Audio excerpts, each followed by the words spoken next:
Good afternoon, everyone. Am I audible?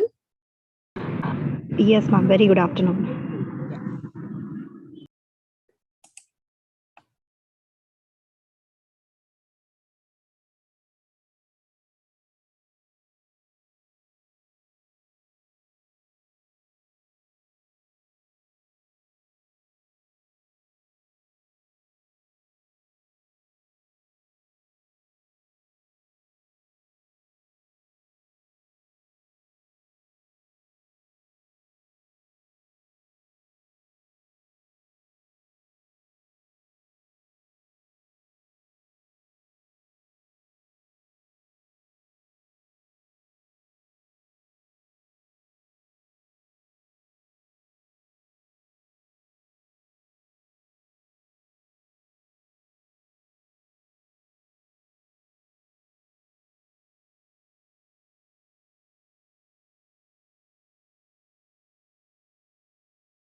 Hello, please confirm if I'm able. Yes, sir. You're audible. Thank you.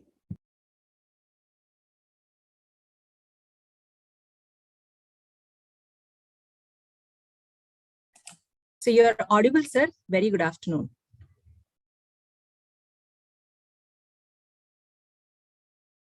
Good afternoon, ma'am.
Good afternoon, one and all.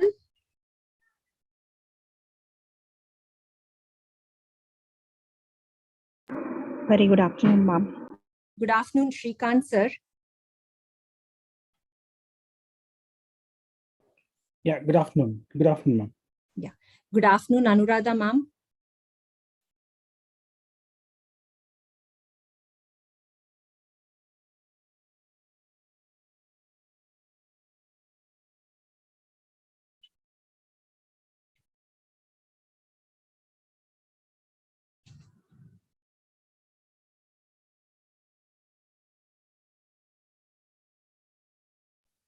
Yeah, good afternoon, ma'am. We welcome you.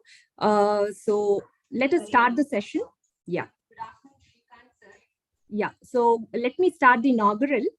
A very good afternoon and a warm welcome. Good afternoon, Anuradha ma'am.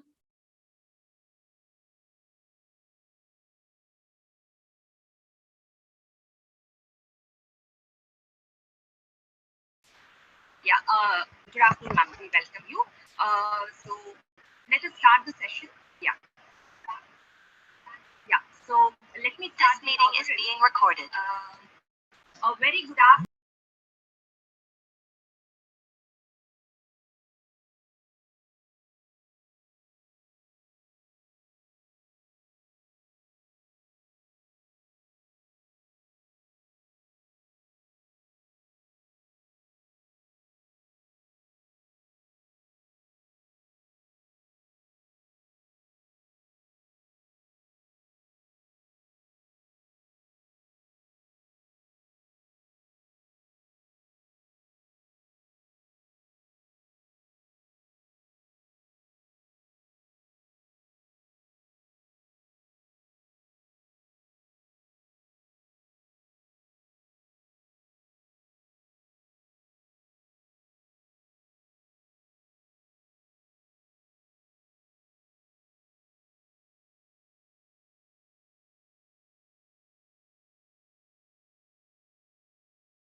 Yeah, we welcome you back. There was a small network issue. I hope I am audible now. Yes, ma'am. Yeah. A very good afternoon and a warm welcome to all the dignitaries and participants on behalf of the Department of Computer Science and Engineering to this workshop on privacy and cybersecurity. KMIT is always at the forefront in giving the best inputs to its students and making them industry-ready professionals by providing training in the latest technologies. We achieve this by keeping our faculty abreast in the teaching learning process by conducting workshops, refresher programs, and various training sessions regularly. And this one-week workshop on privacy and cybersecurity is one such event. We are very glad that 123 faculty members from various institutions and 648 students registered for it. Coming to the importance of this workshop, the domain of cybersecurity in the realm of national security, corporate security, and the privacy of the individual and are paramount. We have drawn experts from the national research labs, industry, academia, and our in-house experts as resource persons. I'm very proud we are beginning the first session with our very own Mr. Srikanth Reddy, an in-house expert. I request you all to make the best use of the resource persons and your time this 1 week. I once again welcome you all to this workshop. I would now request Ms. Anuradha Surabhi, Academic Dean, to address the gathering. Ma'am, are you there, ma'am?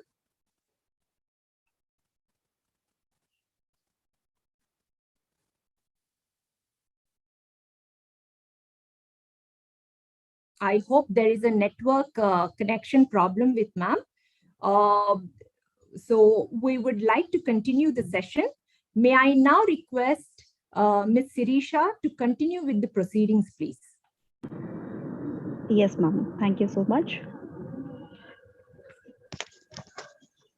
Honorable Dean Academics, the renowned speaker, Mr. Srikanth Reddy, HODs of all departments, my dear colleagues, and my beloved students. I, Sirisha KLS, Assistant Professor from CSE Department, feel privileged to extend my warm welcome to one and all who took out their valuable time and joined us today to be a part of this 1 week online workshop on privacy and cybersecurity. Today, we live in an era of ever increasing cybersecurity threats and data breaches. Privacy concerns are obviously interwoven with security concerns. It's unimaginable to have a privacy in this environment without strong security. Cybersecurity refers to the measures taken to protect a computer or computer system against unauthorized access from a hacker. On its most basic level, data privacy is a consumer's understanding of their rights as to how their personal information is collected, used, stored, and shared. In today's session, let us know the overview on privacy and cybersecurity, as well as taxonomy of web vulnerability and security tools. But before we start the session, I would like to give few general instructions. Here are the instructions. The very first instruction is that there will be a question and answer session after the presentation by the speaker, which will be moderated by our team. You can post your queries in the chat box. Submission of feedback form and the quiz is mandatory for all the 6 days. Then the e-certificate will be issued within a week. So these are all the instructions. And now I'm delighted to have the gracious presence of today's resource person, Mr. Srikanth Reddy, project lead at Teleparadigm Private Limited and assistant professor in KMIT for today's session. Sir, it's an honor to welcome you on behalf of the organizing team of KMIT. Let me now walk through the profile of Mr. Srikanth Reddy. Srikanth Reddy is a dynamic and aggressive personality who is passionate towards training and empowering knowledge. He has 18 plus years of experience across multiple functional domains. He has an expertise in leading teams, project management, task estimation and delegation, trainings, coding, GUI design, database design, cybersecurity, data analytics, ethical hacking, performance tuning, and resource optimization. And now he's currently conducting IT programs, workshops, and training for KMIT students on web technology, web security, ethical hacking, data analytics, full stack web development, and Java technology. He is also involved in COE training for recruited students from companies like Virtusa, Amazon, and EPAM. He is certified in various professional technologies. He is a dedicated trainer who is always seeking new certifications and ways to expand educational background and has trained, empowered, and laid down successful paths for many IT aspirants. Sir, we are glad to have you for today's session. Without any further delay, I would like to hand over the session to Mr. Srikanth Reddy. Over to you, sir. The board is all yours. Thank you. Thank you, Sirisha. Sirisha, madam, it's a wonderful thing that you have just introduced me. And yes, welcome, guys. Welcome, everyone. So let us start our session. So I just want to share my screen. And 1 second.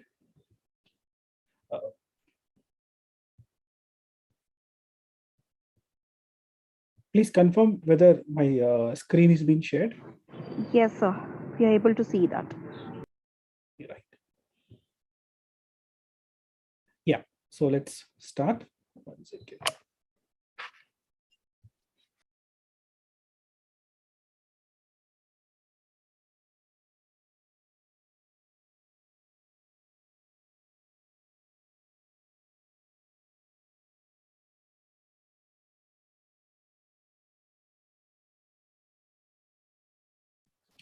Yeah. So yeah. So just play this. So my topic for today's session is overview of privacy and cybersecurity. Cybersecurity is the practice of protecting critical systems and sensitive information from digital attacks. That is a key aspect of cybersecurity. Actually, in IT world, generally what we describe cybersecurity is a measure that are designed to combat against threats, vulnerabilities, network systems that are originated from outside the organization or within the organization too. Okay. The security of an organization starts with three major principles. One, confidentiality, integrity, and availability. So this is everything. This is what a triad principle is, and everything about cybersecurity is surrounded with these three principles. Okay. So let's start our session. 1 second. Yeah. Before starting, I just want to bring the importance of cybersecurity and how companies get lost. They lose a lot of either money or infrastructure or certain what is called trust of customers. Right? There are few attacks which were recently in the span of 3 years or 4 years. We can just, and I have just taken up a few examples here. A company called as Qfax or Qfax is an online portal which got recently in 2018 got hacked through a known vulnerability, which directly went into shell scripting in Apache server. Right. Then there is a company called as a Panare Breed. Right. Now, customer details were displayed directly as a plain text onto the website. See how crucial the data is. We'll deal with privacy in a moment, but I'm just giving you an overview how real time people got affected, companies got affected with this lack of information on cybersecurity.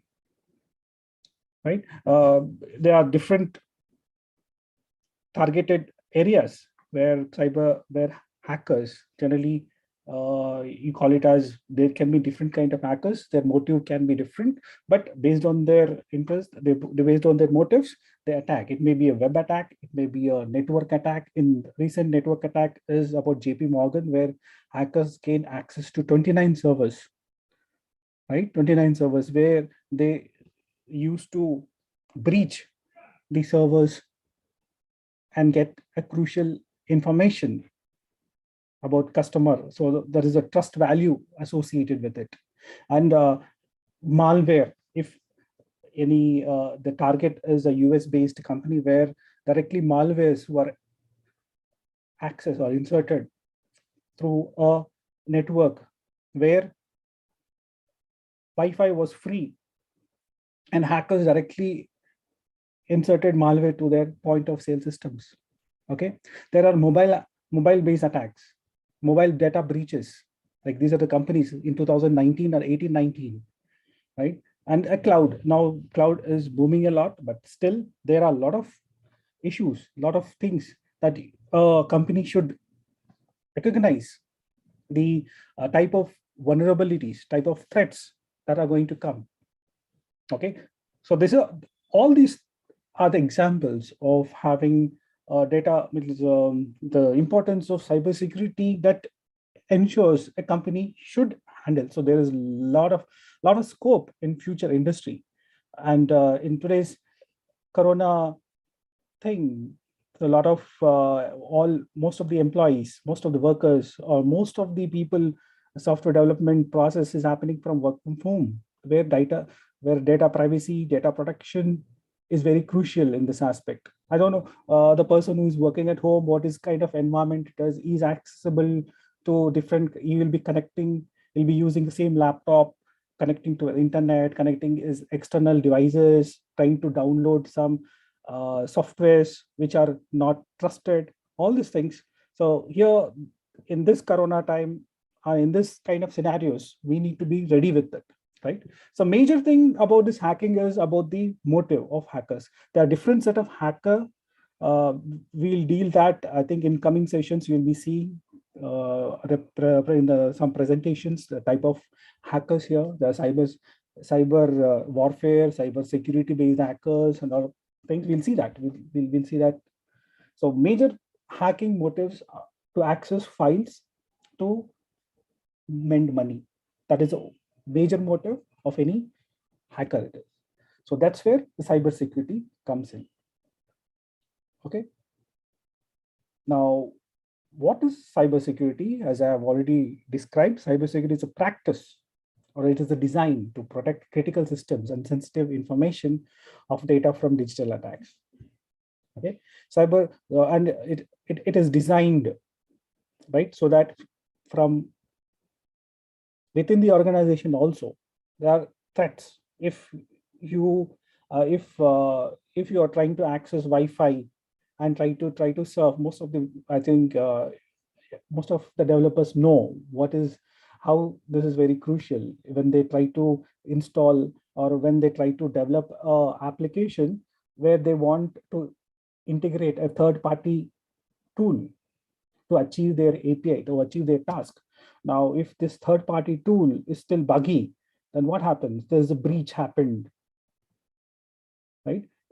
So that is where even companies, a developer, a researcher who is going to work research on certain technology, including machine learning, interacting with cybersecurity, even that, these are things that they have to keep into mind or keep into the focus when they don't know where threats originate, right? People are flocking around to access data or privacy of your data, whatever the personal data. When we'll see that in a moment, what is personal data and sensitive data.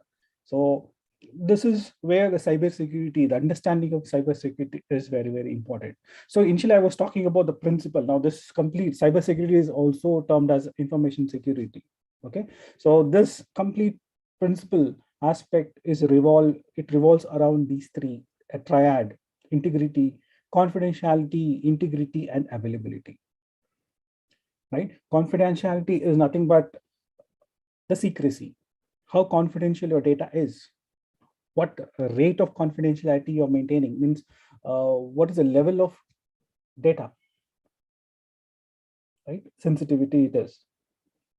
So that is generally only what kind of permissions you're going to give. So all these things come into this aspect. Now, integrity means whenever data, whenever any asset is modified or deleted it should be deleted or modified by authorized person, unauthorized way. So if you're receiving certain data which is already modified, so there is a question of integrity. Well, let us say you are trying to visit a certain website, and original website is asking something, and you got a fake website you are seeing a fake website. So means the company has to, the web owner, the service provider has to check for this integrity. If this is not what they meant and what users are not receiving the same thing, then there's a big question mark, right? Trust value. Immediately next time you will not never visit. For example, you see Yahoo was hacked. So I forgot to talk about that. So in the network thing, Yahoo unauthorized access to the accounts without password through hacking. Okay, which happened in Yahoo. But now you see the trust immediately gone down. Now you feel, okay, now Yahoo means only a search engine. It's not, you will not download Yahoo Messenger now and try to use that for communication purpose and all, because the trust value comes with it. So hackers or attackers look at this. They look at this particular thing. Okay. Next is availability. Now the asset, how it is accessible to the target audience. Is it available free of cost?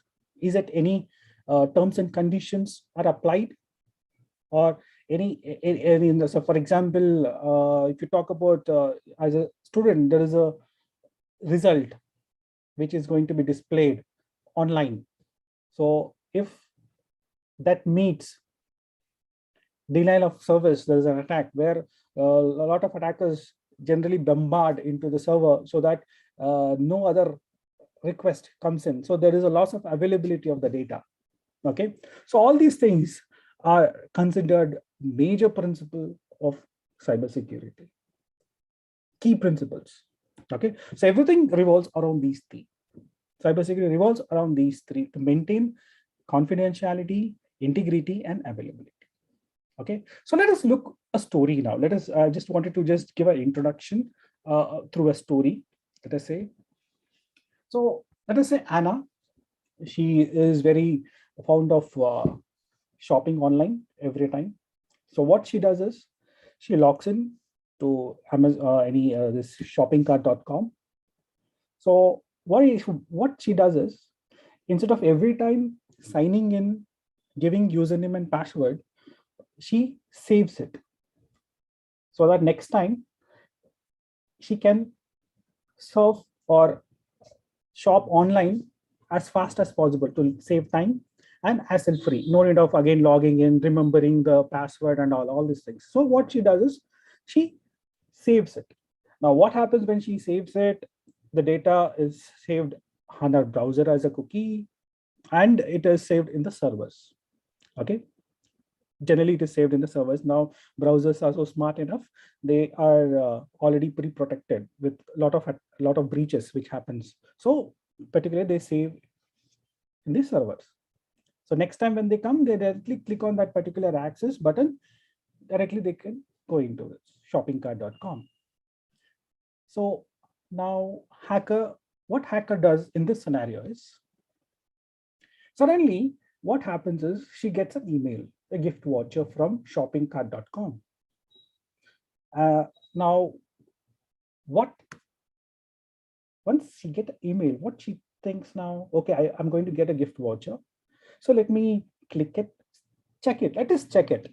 When she tries to click it, it will ask for a verification step that allows to verify herself so that it can be confirmed from server to get the gift voucher. So there is a danger involved, but if she is aware of that, if she is trained and she is aware of it, then she will just delete this particular thing or spam or delete it, and then try to avoid clicking on this. But if you are not aware, then she thought it is a verification step and she clicks on it. So what happens is, when she gives her confirmation details, what happens? Suddenly she gets a message on a mobile that there is a transaction happened. She got, there is a transaction happened. This happens in real time. Suddenly she cannot believe what happened. What has happened? She has given the username and password, all because when she's saving every data, she might have saved the credit card details. Because if you look at Amazon, people, to avoid every time looking at a credit card to give that number and all these things, all they do is directly they try to save that card details too. The transaction has happened. She don't know how this happened. She's not aware at all. But This is how hackers try to feed. Hackers try to, because his motive is to make money. Hacker's motive is to make money. He will do it. He'll wait. He'll wait. He will wait. This cannot be happening in a single day. It can be happening in near of years, or 2 years, or 3 years, or months, like that. So generally, if she is aware of this, then it is very good. If she is not aware, cybersecurity tools would have helped her. Like, for example, if she could have used antivirus, proper password management system, right? This could help her. This could have helped her a lot. Okay, so I'm just telling you what's the importance of cybersecurity for getting knowledge, or for unknown person too. Okay, like for example, here what you see. So if she could have secured her system with antivirus and malware, immediately when she opened her email, immediately the mailer, because you have installed malware, immediately it says, sorry, this is a fake data, please don't open. Immediately you will have a red alert, right? So these things play a major role to secure what? Data privacy. This is all related to data privacy. The privacy of, and we generally, Anna here, she wanted to have a sophisticated thing. With a fly, she can just have her task done. So that's the reason she has saved her data somewhere. But what happens is, but now question arises, now if this is all part of privacy, then what should I do? So these are the questions generally we should think of now after listening to Anna's story. Now these are the questions generally it comes to our mind. What personal data about me will be captured? How will it be used? Will I have, let us say, where will be my personal data be stored? Is it stored in my system? Is it stored in a server or somebody else? Or how much secure that server is? How it is protected? You are not aware, because you are in a dilemma. You will be in a question mark. With whom my personal data will be disclosed? And will have a choice. Which data should I disclose or not? Is there anything like that? Will I have a speedy readdress of event of privacy violation? If there is any violation, any kind of breaches happen, can I undo that? Is there anything? So these are the questions generally comes in your mind, right?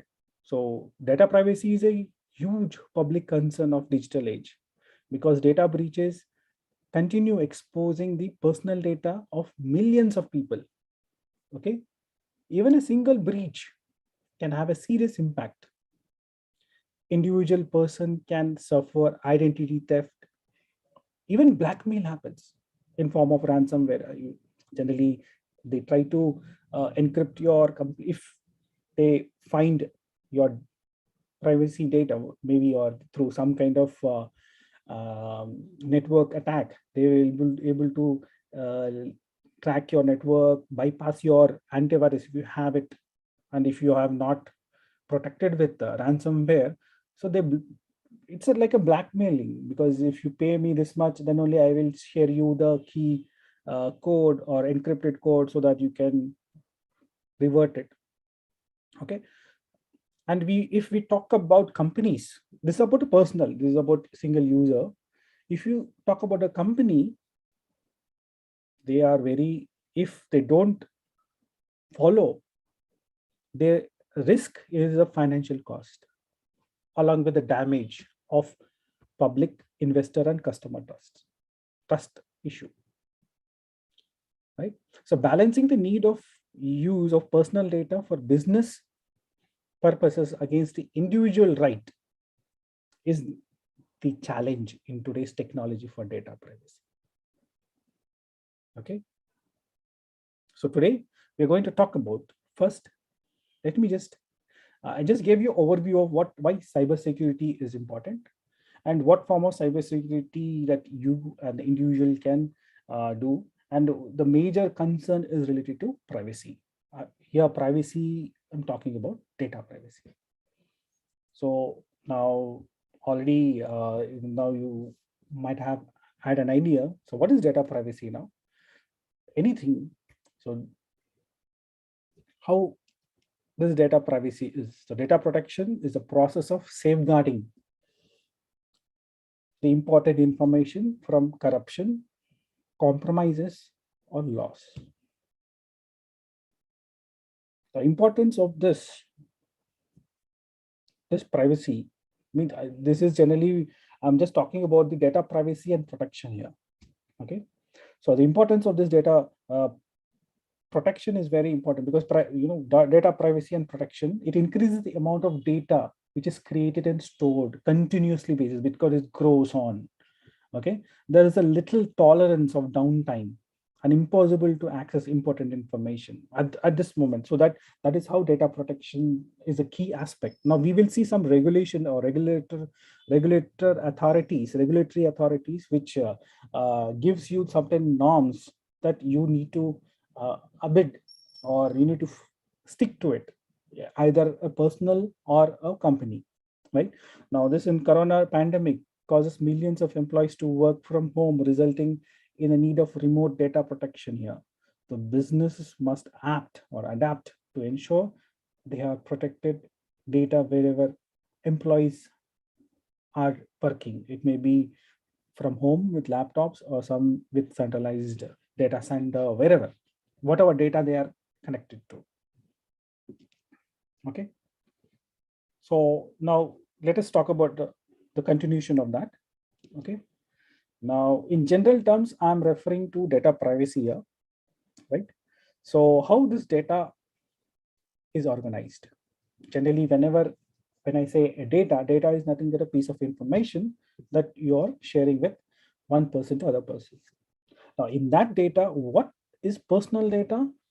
What is sensitive personal data? And what is critical data? Generally, when we talk about critical data is notified by government, central government requirements. Like, for example, like in this coronavirus, now central government will try to act because healthcare unit, because they need, now if you are positive, corona positive, the data here, the government tracks the personal identified person and tries to inform others, because that is what criticality is. Inform others that nearby there is a positive case, so please be cautious. So that is where critical data is, and this is notified by generally governments. Okay, so let's talk about personal data. What is this personal data?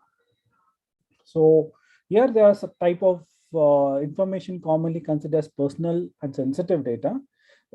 See, when I showed this diagram, sensitive data is also a personal data. It is a subset of personal data, right? So there's a piece of information which is involved in it. So which data is involved actually?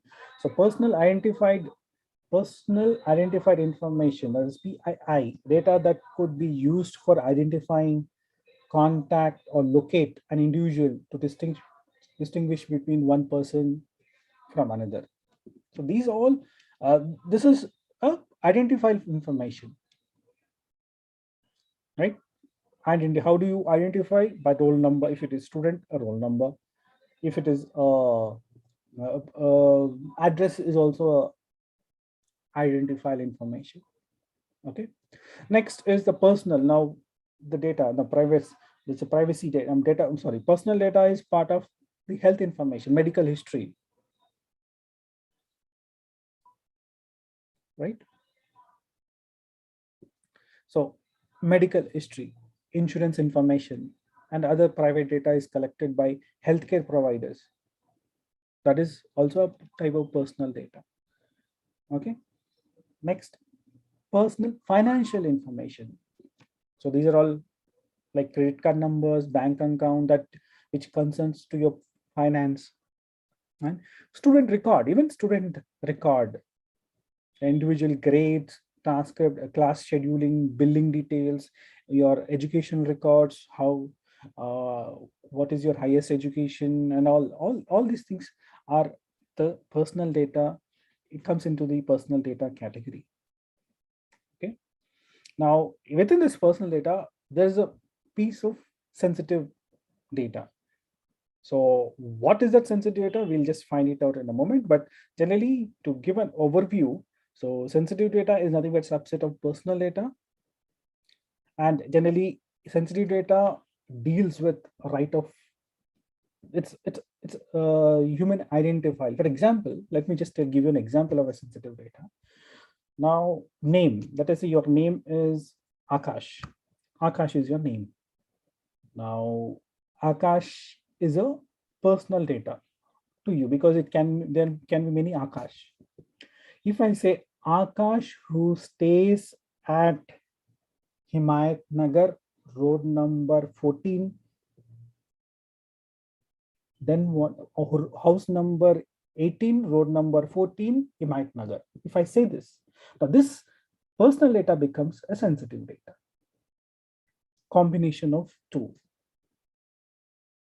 For individually, there's no, you can't identify, but you can just collectively identify it, but you can't identify a unique person. When you can identify a unique person, it becomes a sensitive. If I give a credit card number, now that becomes a sensitive because credit card number is internally linked with name, PIN, address, bank account, everything. So credit card number becomes a sensitive data.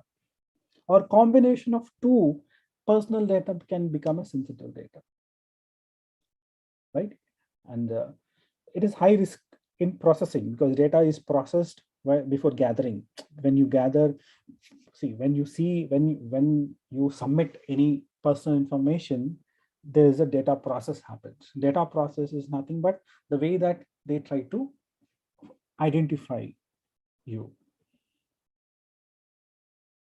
Okay, we'll look into that. Now, these are the actually GDPR.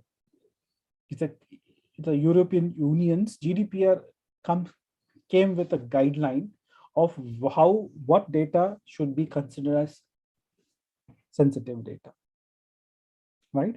And this data has to be very, very crucial. In India, and it is very alarming that India has a serious objection on this particular data protection. So in 2019, I think in September 2019, the data protection bill was passed, right?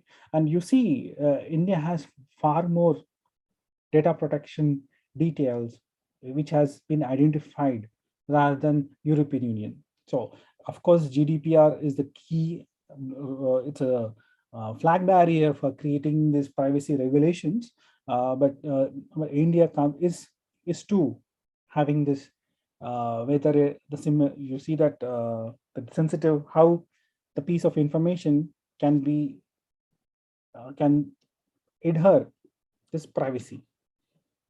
Okay, more broadly speaking, in just guide to protecting the confidentiality of personal identifiable information, the National Institute of Standard Technology and GDPR came up with this idea. So if I have given a link, let me just open it if it is okay. There's a link. You can just go to that. You can see that protection bill. You'll see what are categorized as personal data and what categorized as sensitive data. Okay. Yeah. So this is how general, if you feel, I just gave an overview of that particular data protection sheet, GDPR or Indian Protection Bill, personal bill. In that, it is mentioned in this particular, just an overview of it. You can go and you can just clearly read a complete article about it.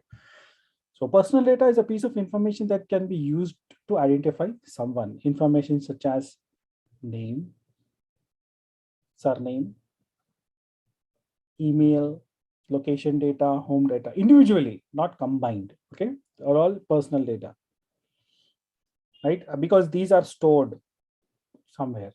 So combination of that, then see, Now, there are certain, I just wanted to tell you, let us say if you give a gender and date of birth, if you combine this, gender, date of birth, or place, these are not, is called as non-sensitive, which are not sensitive. With combining the two or more personal data information, if you are not getting a sensitive data, it is termed as non-sensitive data, right? Pin code, gender, date of birth, place of birth, all these things are non-sensitive data, right? So simply implementing one or more data security technologies cannot guarantee that you will achieve this data privacy. So there are best practices. We'll see that best practices for data privacy also. End of this, there's one slide. Before that, I just wanted to just give you some privacy principles which the protection law has brought up to prevent breaches, cyber attacks. Okay. So data privacy is closely related to data protection. That's the reason initially in previous slide, I was just discussing a few points on data protection too, right? So data privacy and data protection share a same goal: safeguarding your sensitive data from cyber attacks. Okay. Now, these are the principles representing the core. These are the principles that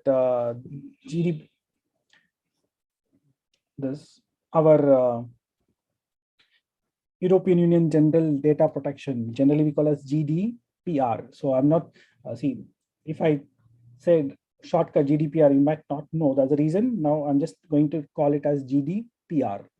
So GDPR has guidelines, had created certain guidelines about privacy protection. So in form of what? Notice, purpose limited data, usage limited data, collection limited data, storage limitation, security safeguard, individual participation rights, and accountability. For example, notice. Privacy notice is a public statement. What is notice? Notice is a public statement of how you apply data protection principles to process the personal information. So how to collect, what to retain, and what to disclose. So this is a notice. Consent. Now, one more point is consent. Now, unless you consent to give, government consent signifies any freely given. You give a consent. For example, now to a government, you give your Aadhaar number, and other government suddenly says, please link your PAN card with it. So you don't question why, what, why, and all. You freely give it, but it's part of a sensitive data itself. Okay, so you give it. So consent signifies which are freely given, informed and unambiguous indication of a data subject wishes by which they are signifying the agreement to the process of the personal information defined. Consent can be obtained by clear affirmative action. Okay, so there is something called as purpose limitation. There is a limited data. So what is the limit of data that, for example, now recently, if you check the protection law, like Amazon or online shopping sale or online systems, it's called e-commerce, sorry, that's what, e-commerce systems. Now there is a purpose limitation. What? You can't store credit card information in their servers too. You can't do that. If they are collecting, I think it by end of this month, March 31st onwards, they are no longer will be providing you the feature to collect, because when you want to buy, you buy putting your details. Because if in the next session we have that hack, web vulnerability, there's a security threat in this particular providing sensitive information to servers, because there is a server. So instead of hackers hacking your personal systems, hackers are intended more on hacking the server side, right? So these are all generally the specific. I have just given you the points, so you can just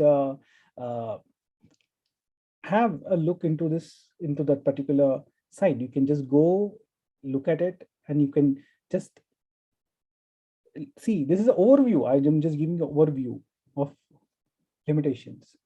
Now, storage limitations. So the entity shall retain the entity means the service provider. So shall retain the personal data only as long as may be responsibly necessary to satisfy the purpose of which it is processed. So there is a limitation, period limitation, a time limitation for storage of data. Now, for example, if you have an account in AWS, now you are given 12 months, I think 12 months free trial period. After that, you will be charged. Of course, if you are maintaining, if you keep your instance or anything, you will be charged based on the region that you have opted for. Now, what you do, let us say you charged 10 rupees or 50 rupees something. Then what? You don't pay. Generally, you tend to neglect it. Then what happens? There's a limitation for them. If you are not paying, if you're not working, so I can't retain immediately after 3 months, your account, after 1 month, your account gets blocked. And after 3 months, the complete account details are removed. Okay. So this is the storage limitation for a server. And they need to remove complete your identity. They need not store anything which is related to you except email ID.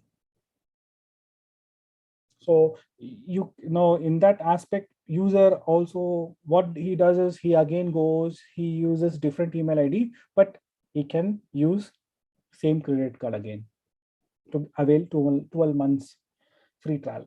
So that is advantage. If you see in that aspect, is an advantage for a consumer. Okay, so that is a limitation which is given by the guideline. Now, if they don't follow this law, so immediately the company is given lawsuit. It should follow cyber lawsuit if they don't adhere, they don't stick to this. Okay. Now, individual part, now security safeguards. There are a lot of now they do have some safeguard against losses. That is the responsibility of the entity. They have to take care. Now, if the hacker tries to hack and get complete personal data, trust value, of course, is gone. Then your lawsuit comes into action. Immediately, your company, there is a cyber crime. Because if you don't follow those rules, you will be into that lawsuit. If you are following, then there will be another level of, it's called as forensic. There'll be some sessions on forensic. How do forensic authorities come into picture if there is a data privacy breach? And some European countries are very rigid on this data privacy. Okay, so individual participation rights. So what is the specific that if those are the rights, user can make a specific request and ensure that their personal information is not being misused for the purpose, right? You have that you can just mail them, ping them, right? And some people, what they do when they are trying to submit certain data, they put watermark on that particular document or any, this called as digital marks. If you see digital signature, there are two things. You can just put a digital watermark. Now I think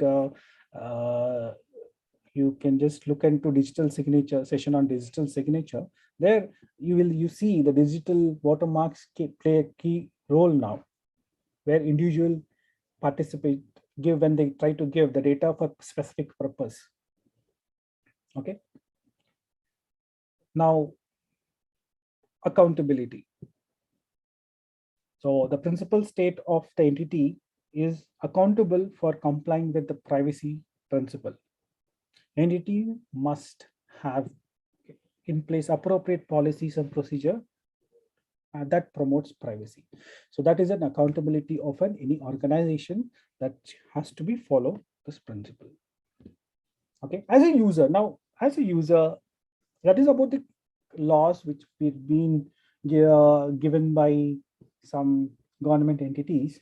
Now, as a user, how do I do that? How do I, as a user or as a organization, how do I get started with the privacy of data protection?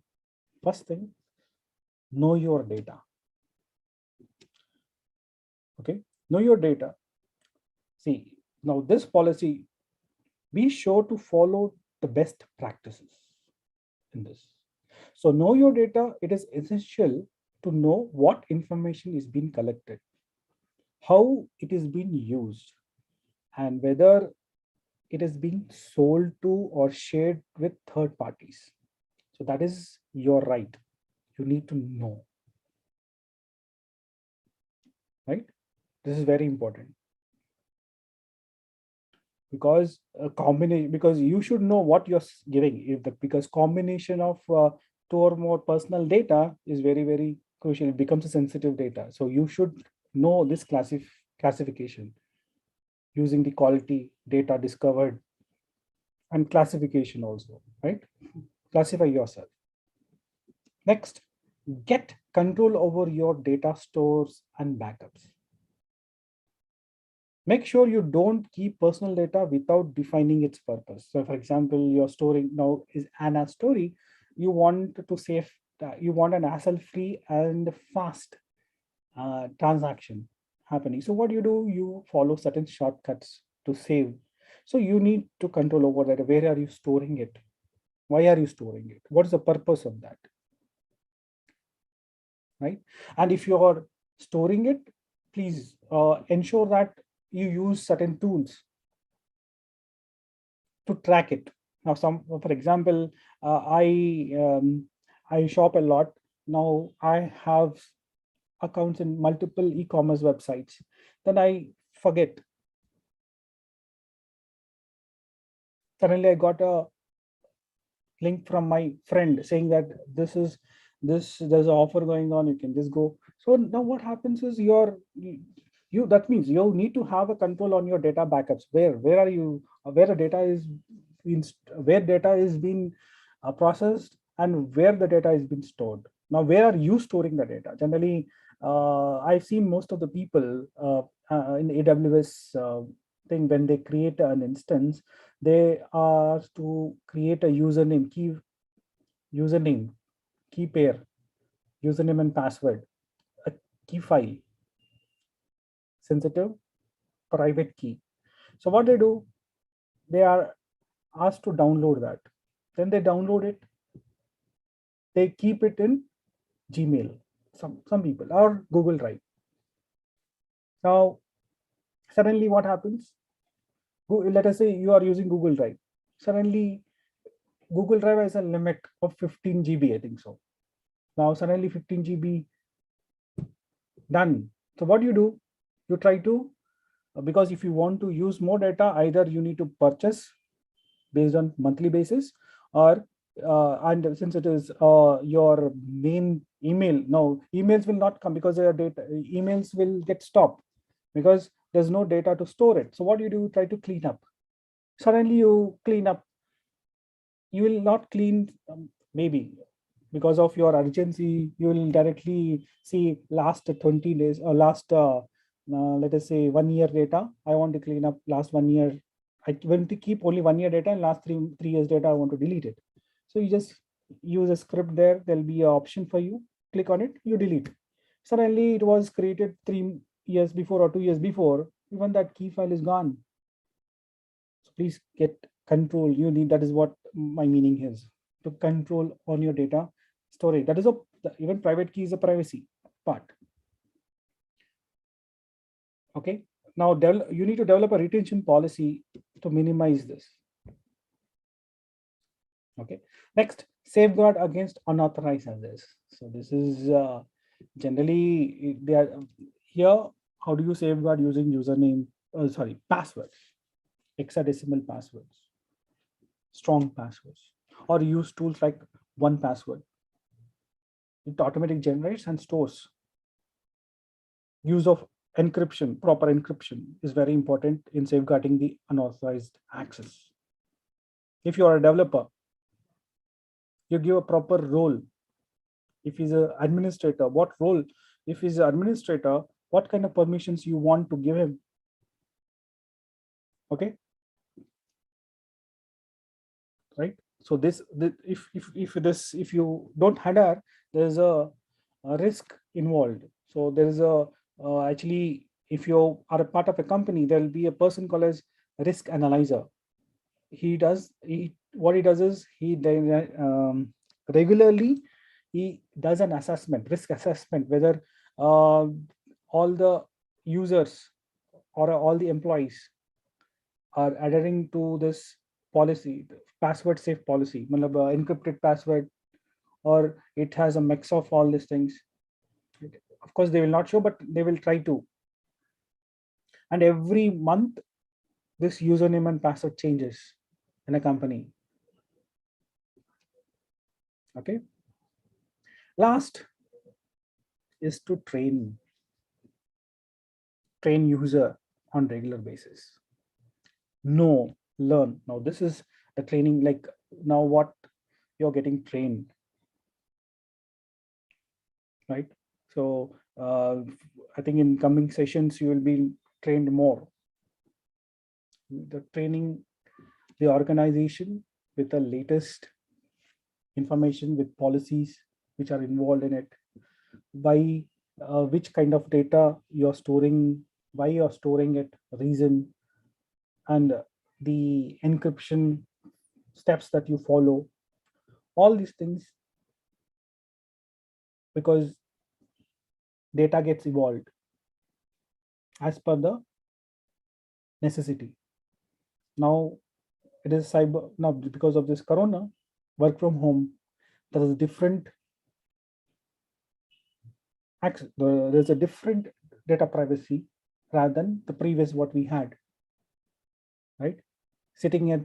If you're sitting at home and trying to access centralized server, ensure that you use VPN, virtual private network, that your company directly only owns it and tries to link it, where external things cannot be accessed through that network. If it is accessed, maintain a system log. There are a lot of logs, where log is very generally used for forensic departments, cyber forensics I'm talking about. So what they do, they'll try, if there is any breach happened from a particular user or particular IP, immediately they go and check the logs. So these are the things that so what I've given you is the overview of what is cybersecurity is, why it is important, and what is the privacy, particularly data privacy, its protection. And I think now when you look at this picture, now you might have a little bit of idea what personal data about me will be captured. So already companies header that regulations, policies. Will I have a speedy readdress? Yes, by using certain tools. Yes, by giving a right to information. You can just talk to you, suddenly you send certain video. You don't want that to be publicized, private. Your video, let us your YouTube video has been blocked. You can just mail them. Where is my personal data be stored? You know that there are certain regulatory authorities which is going to take care. If the organization does not, so they will not allow them to collect your data. With whom, okay, and how, and will I be given a choice? That is your way of, now you need to know what data I have to give and what data you don't want. Okay, whether it is a sensitive data, you can give a personal data but not a sensitive data. That's your choice. Okay, so that's what I just wanted to give an overview. There's a, if you want, there'll be an in-depth analysis on different laws, different articles, right, different cadres. So I don't want to have completely in this, so you can just there are a few links I can just share you in this PDF. There are right, you can just look into it, you'll get it. And the next session I'll have an overview of all the vulnerabilities. Right now, I just wanted to stop here. If you have any questions regarding this cyber security and privacy, please go ahead.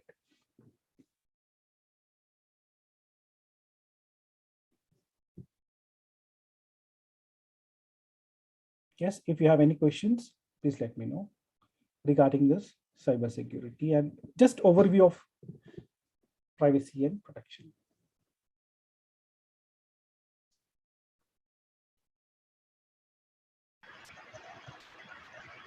Dear participants, you can unmute your mic and ask the question.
Okay, so if there are no questions, then I'll just move on to our next session.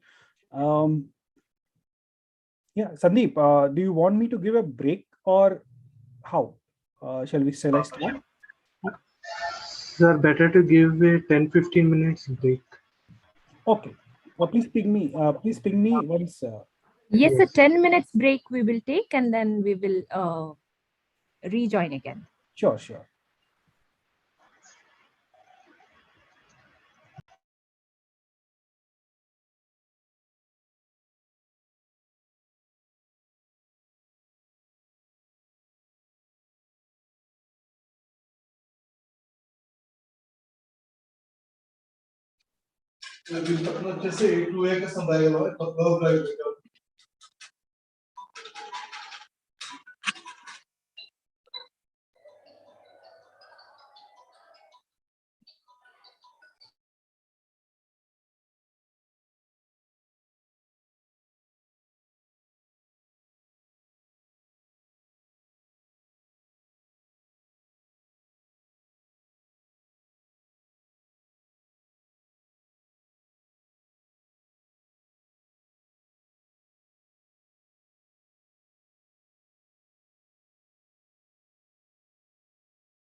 Hello, Shrikant sir. Shall we first finish the questionnaires round, which is with regard to this session, and continue with the next session? Yes, yes, you can. You can go.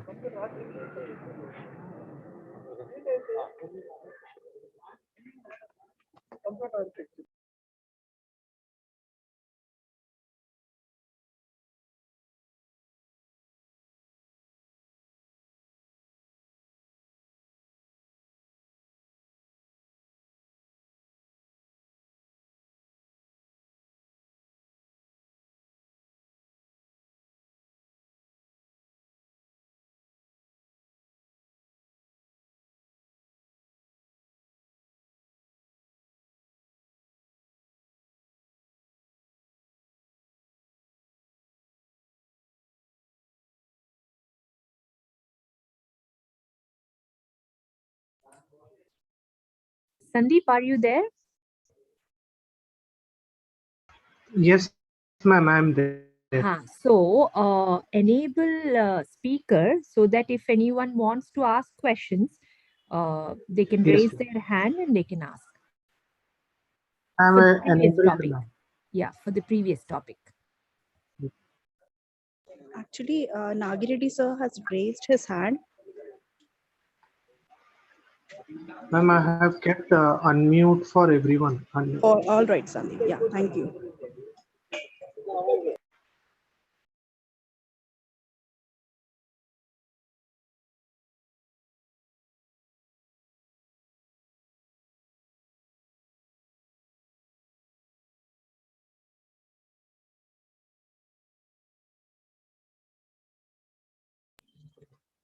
Nagireddy sir,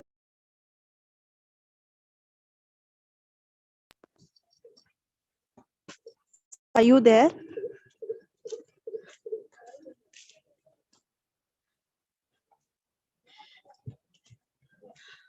Yeah. May I now request the participants to see if you have any doubts, you can ask Srikant sir.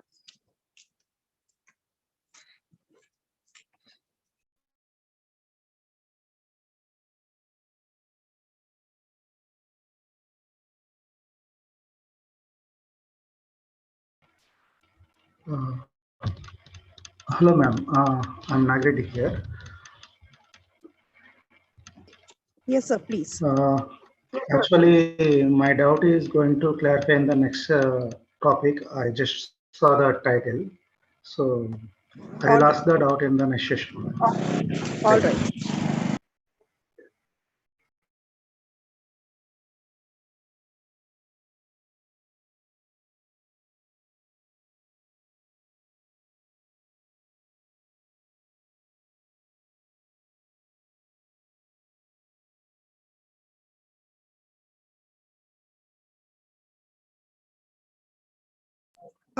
You can even type your questions in the chat box. Sandeep, I guess, is this enabled, Sandeep? No, ma'am, chat box is No. not enabled. That's why I have Okay. given unmute option. All right, all right, all right. No issues.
Hello, sir. This is Sirisha. I have a question. The current scenario where crypto is picking up really big in India, it was always there outside. Do you think there will be more issues with that, or do you think they might come down a little bit, or what are your thoughts on this, sir?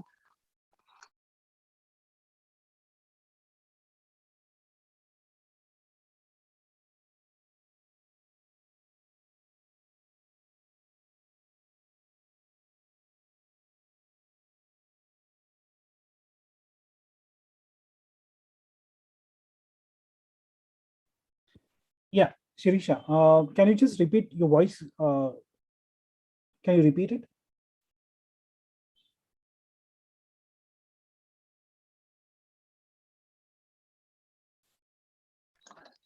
Sure, sir. My question was, there have always been cybersecurity issues, there have always been vulnerabilities, but with crypto picking up really big in India, do you think the shift might be from the regular, vulnerabilities and regular cybersecurity issues? Do you think there'll be more crypto-related cybersecurity issues, or do you think it might not be that much because India is still not there, or what are your thoughts on it? Yeah, if you talk about blockchain, you're talking about blockchain here. So cyber security for blockchain is also a crucial thing, which nowadays, since blockchain is decentralized system, so mostly hashing all is a key aspect of it. But if you see a particular vulnerability called as broke insecure design, you see that there is one vulnerability which deals with insecure design or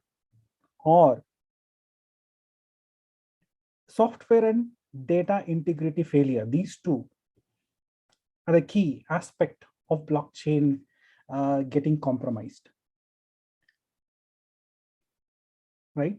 And if you overcome this, it is very tough and very hard to break into that. And I think now, because of this metaverse or W3 Web3, so a lot of there are a lot of trends to go through or go towards that particular blockchain specific authentication system, which is very much secure than the regular use. Of course, there's a big advantage, and cybersecurity with blockchain is going to rule in next few years, and that is going to be the future, as you said.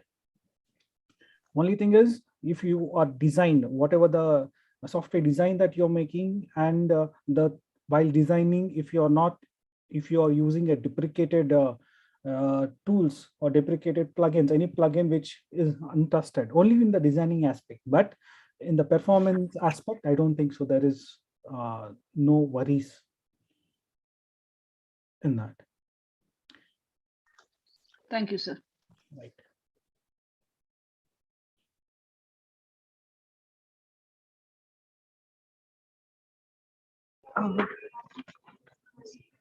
Are there any other questions from the participants?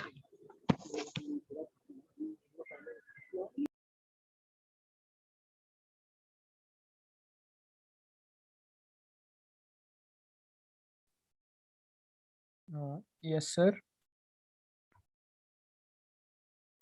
Yes, sir. Please go ahead. So I don't know if most people remember this, but then there was a point in time when WhatsApp, when what do you call it? The terms and conditions of WhatsApp were upgraded, and there was a new rule that was going to come up that WhatsApp is going to share its number with Facebook, and it turned into a huge issue where people were talking about how we should move to Signal and other applications. It lasted for a few days and people came back to WhatsApp, but then what makes it such a huge issue? Just wanted to know. Like, I mean, Facebook already has a lot of our information, right? What makes it more vulnerable when it gets the mobile number? Yeah, generally, Facebook is a personal thing, but when it comes to WhatsApp, WhatsApp is nothing but mostly it is targeted for marketing and business perspective, right? And see, what happens is there are few a personal data which is more not because Facebook is publicly, you try to uh, put a image and everything, it is publicly visible, or if anyone can breach it, that will be open, so you don't much care about it, because of that is about the social network, social side. But whereas in WhatsApp, it is completely business oriented, or a community, as there's a certain piece of sense of information that you, if you share, for example, you want to share a piece of password, so you rely on doing with WhatsApp, right? Mostly instead of mail, fast, right? So these are the major conditions. These are the major things which uh, the people, mostly the professionals, attend. And of course, we generally see one particular thing called as security logging, because logging is one of the key issue for mobile based tools or mobile based applications. If you see Facebook, if any kind of data anybody is trying to access, there is a security login. Log means if there is any breach happens, anything happens, that can be tracked, that can be identified. Whereas in WhatsApp, that was an issue, because it is a real time broadcasting, peer to peer thing at that time. But now, because of that reason, terms of condition were somewhere questionable about the privacy part. So that's the reason initially a lot of people ask this question. So there are certain changes which have been made, of course, based on the country. Changes were made by the based on the rules and the privacy protection law, and they had added it, and now it's fine for them now, because since there is a law behind it which is protecting those data privacy issues. So now it's okay. Now anything happens, we have a security login, we have every forensic data which can be analyzed through later on. But generally, core part is Facebook is a social networking, whereas WhatsApp is not a social networking, it's kind of a communication, private or business communication, a marketing communication too. It started, Facebook wanted WhatsApp for that only. Yes, sir. But then WhatsApp messages are said to be end-to-end encrypted. Yes, end-to-end encrypted. But What does that mean? Like, I've read that companies like Facebook claiming that even Facebook itself cannot read those messages, even if it wanted to. Yeah, that's what I'm saying. When they, but when they mentioned that it is going to share the data with Facebook, means they are going to share the data with the Facebook. Means what? They're going to give that. They want to just have a, of course they are going to share personal information. I don't know what security or sensitive data that is involved, but mostly they are going to share the personal data. So when they mention the term they are going to share it to the Facebook, immediately there's a question mark. And if if it is encrypted, why do you want to share? What is the meaning of sharing it? So it wanted to publicize it. It wanted to target marketing strategy. It is Facebook's marketing strategy. Marketing means they want to promote their products through that. So since so that, business purposes, integrating businesses. yes, no. That is why they. Okay, that makes sense. So if I told you that I'm going to secure your password with all the I'll keep it encrypted, but I will try to use it for some other source, then there's a question mark from your end, right? Okay. So that is it. So the messages are not the data that is being with Facebook, but there is some other data that is being shared. Yes, personal data. That's okay. Personal. It involves personal data. Okay, so thank you. Thank you, sir.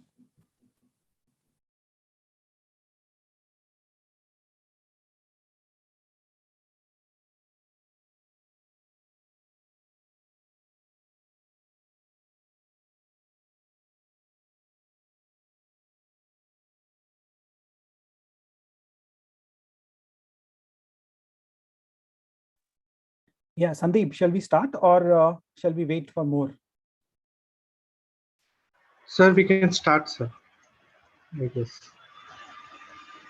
Participants, any other doubts you may ask? Or sir shall start the second session. Okay, let us start our session here. Let me. Now, I hope the quiz has been shared. I think, are we waiting for that? Sir, the quiz is going to be shared at the end of second session. No, I think Shirisha madam just told that she want to enable quiz for each topic. That's okay, sir. After completing the second session, we'll enable the quiz session. Okay, then. So then I'll start. Yes, sir. Yes, please.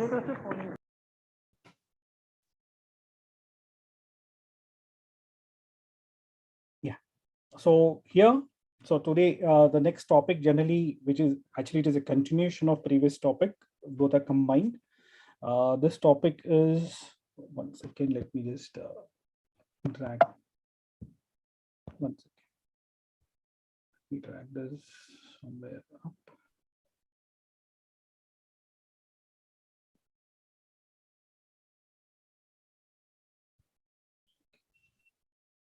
Okay. So taxonomy of web vulnerabilities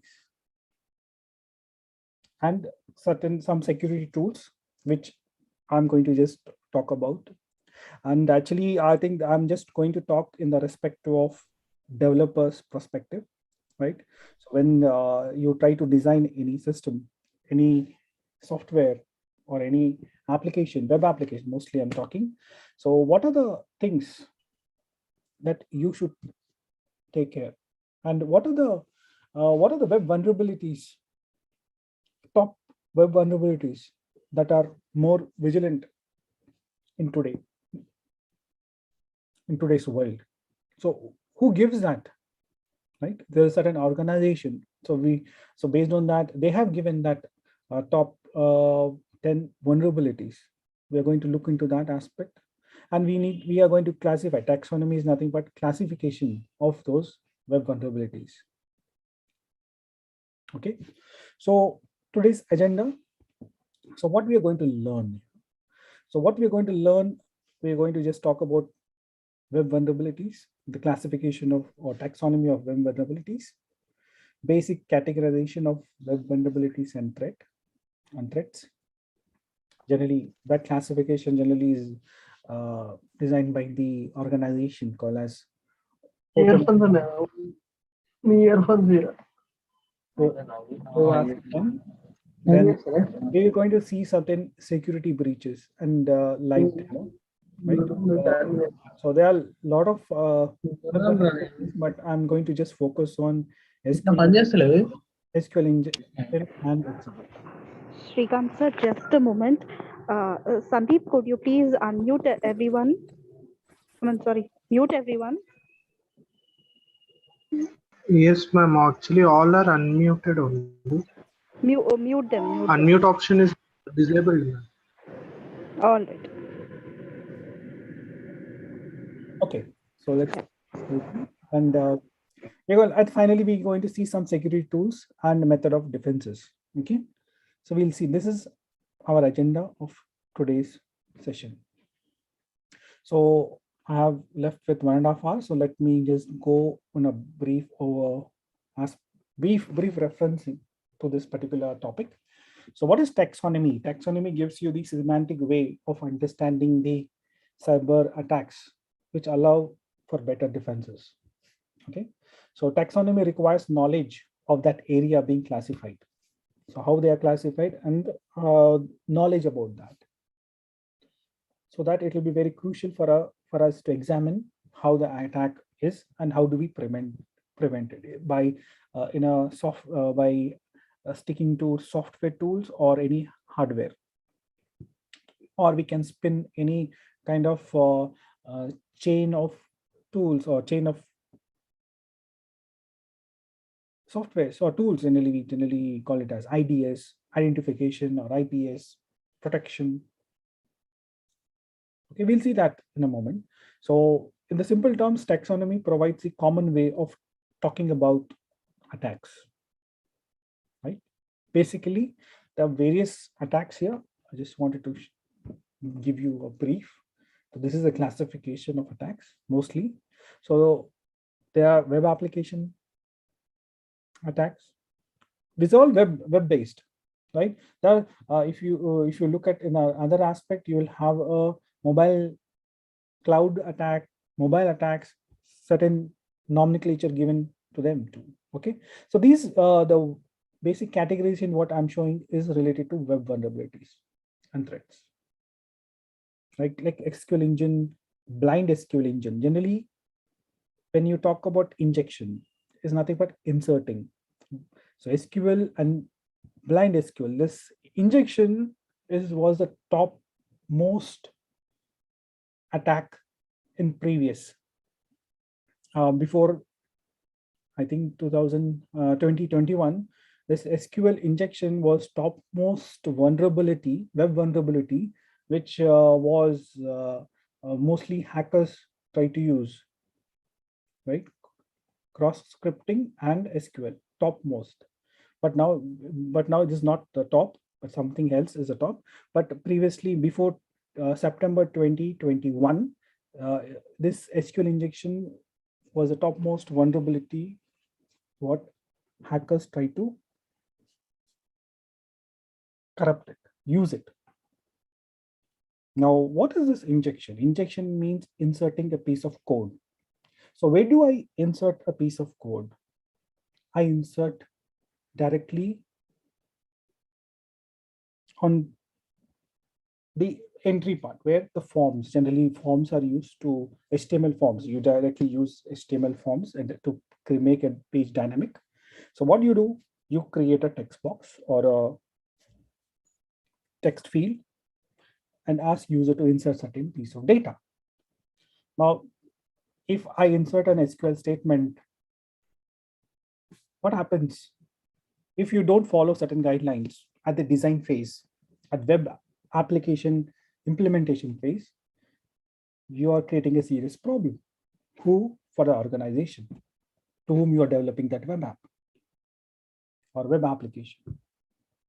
Okay, so there are different kind of SQL statements that you pass through, inject through that entry point and make certain what is called corrupt your, generally they corrupt the database particularly. Either they delete it or update it or remove it. We'll see. We have a practical implementation. We'll see in depth in that. Now, when I talk about cross-site scripting, there are three versions of cross-site scripting, generally called as XSS injection, reflected, persistent, and DOM. So I'll take one demo on reflected also. So reflected XSS, which is generally used to give a Java. Now injection 1 and 2 are SQL based, 3 is JavaScript based. So same input, you'll have a form. Instead of injecting a SQL statement, you inject a JavaScript statement. Now reflected, where you are inserting like search engine. When you have a Google search engine where you write a search bar, the next, or where you write inside a search bar, when you submit it, immediately the next page you will see the search results, right? That are, now the keyword is reflected in the next page in Google. Now, if you don't handle, if you don't handle that, there is a serious problem. We'll see that in a demo. Persistent, where you store the JavaScript in their servers, right? How? Via form of comments. So for example, you go to Amazon, now you are trying to write certain comments there. Now in that comment, if I write a JavaScript link, if I click here a JavaScript, and when you click it, it directly navigates you. When any other user who's reading that comment, he will click here, immediately he will be navigated to some unknown server from where? Amazon. So the link is stored in Amazon now. So this call is persistent. We are persisting that. So DOM is nothing but document-based document object model, which your browser, which resides from your browser, like session, hijacking a session hijacking, and all these things are DOM-based accesses. There are 3 accesses. Okay. Now, unrestricted file uploads. There is one more vulnerability, right? So recently, I was just having a talk with one of the on the cybersecurity part where I uploaded what I did is image. Instead of image, it's a JavaScript file. I kept an extension as .jpg and I tried to upload. It got uploaded successfully because it is just verifying whether it is having an extension of JPG or PNG. It is not reading. Right now, that is done. That is there in that server image. Like when I'm trying to upload an avatar or like an avatar or a kind of a image where I wanted to show to the world about my avatar. So what happens? I know now that is not an image, so I can directly log in as a hacker and then try to execute that JavaScript from that location. So in that JavaScript, I'll write shell scripting. So I can just get the shell executed on my browser. So that is unrestricted upload, file uploads, buffer overflow, right? That I know buffer, you are exhausting. The generally DDoS, denial of service, is part of it. You are exhausting the buffer, right, by sending a lot of requests. This is directly the lower version of DOS, denial of service. Next, cross-site request forgery. This is where men in the middle attack come into play. Right, he is the person who is in your network. He is trying to forge as you, and he is going to get the session details. Right, we'll see the I'll try to combine this XSRF and reflected in my demo, which I have recorded, to take session hijacking also. Right, so see how I can using this particular reflected accesses, how I forge the data, how I clone my forge, means just cloning. How would I clone it, send it as a mail, and then in that mail I'll create a link where it opens the original website, plus it will hijack your session. If it is already stored in your browser, it hijacks that session and sends to me, and I will try to use that session ID and open your data in my browser as a hacker. So how do I prevent even? Of course, I'm going to talk about prevention. So how do I do all these things? We'll see, right? Command injection, which is directly when you have unrestricted file uploads, the command, this command injection, shell scripting injection, right? External XML entities, if you can have an XML injection too.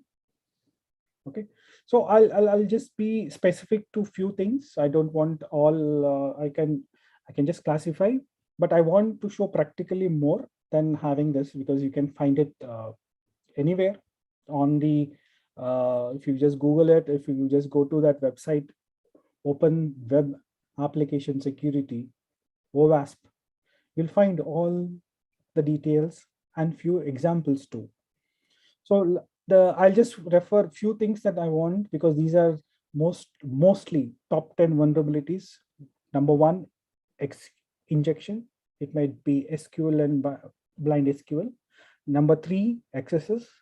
Number 6 and 7, that is cross-site scripting, cross-site request forgery, and session hijacking.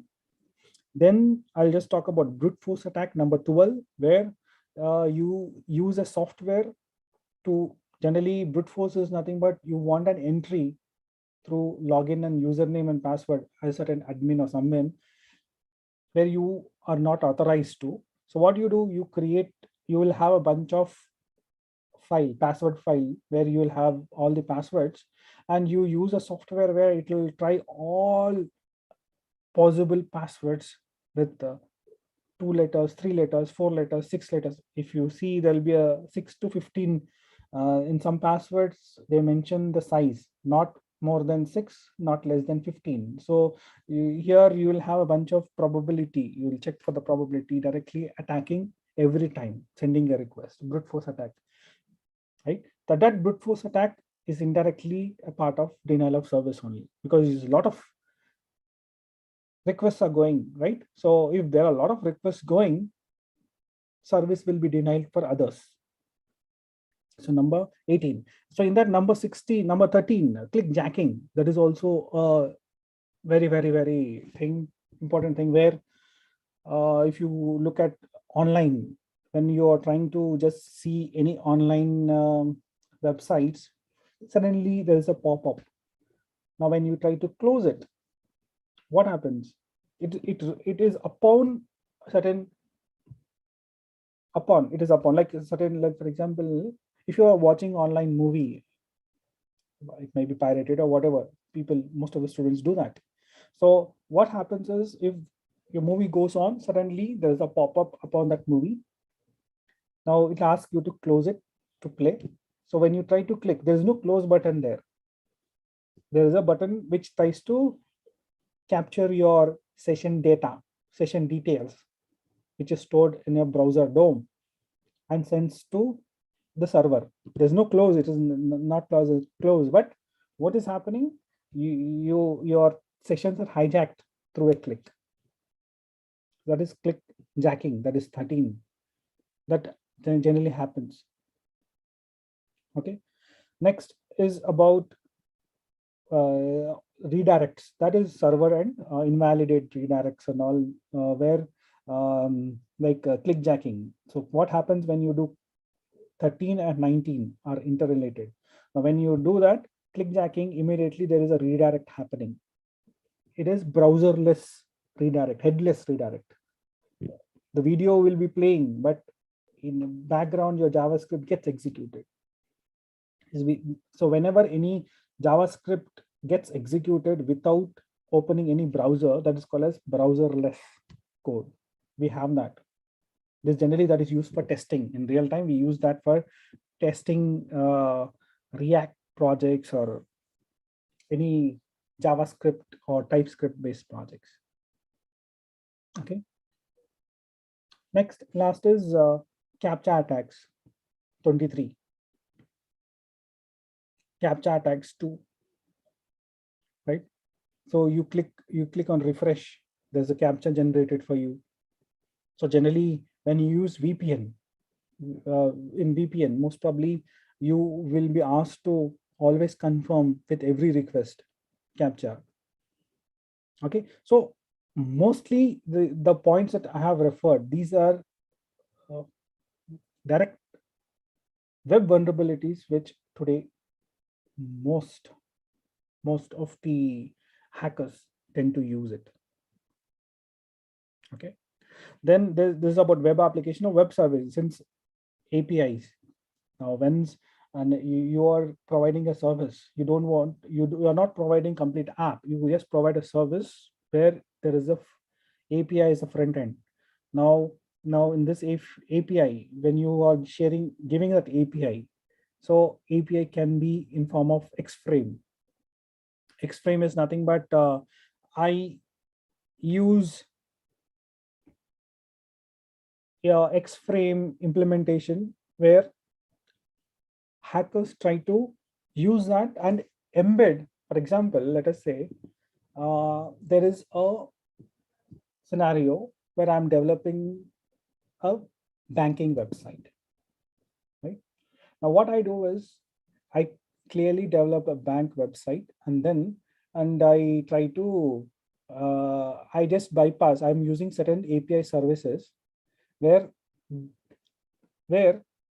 those services which were designed by third party did not use Xframe option.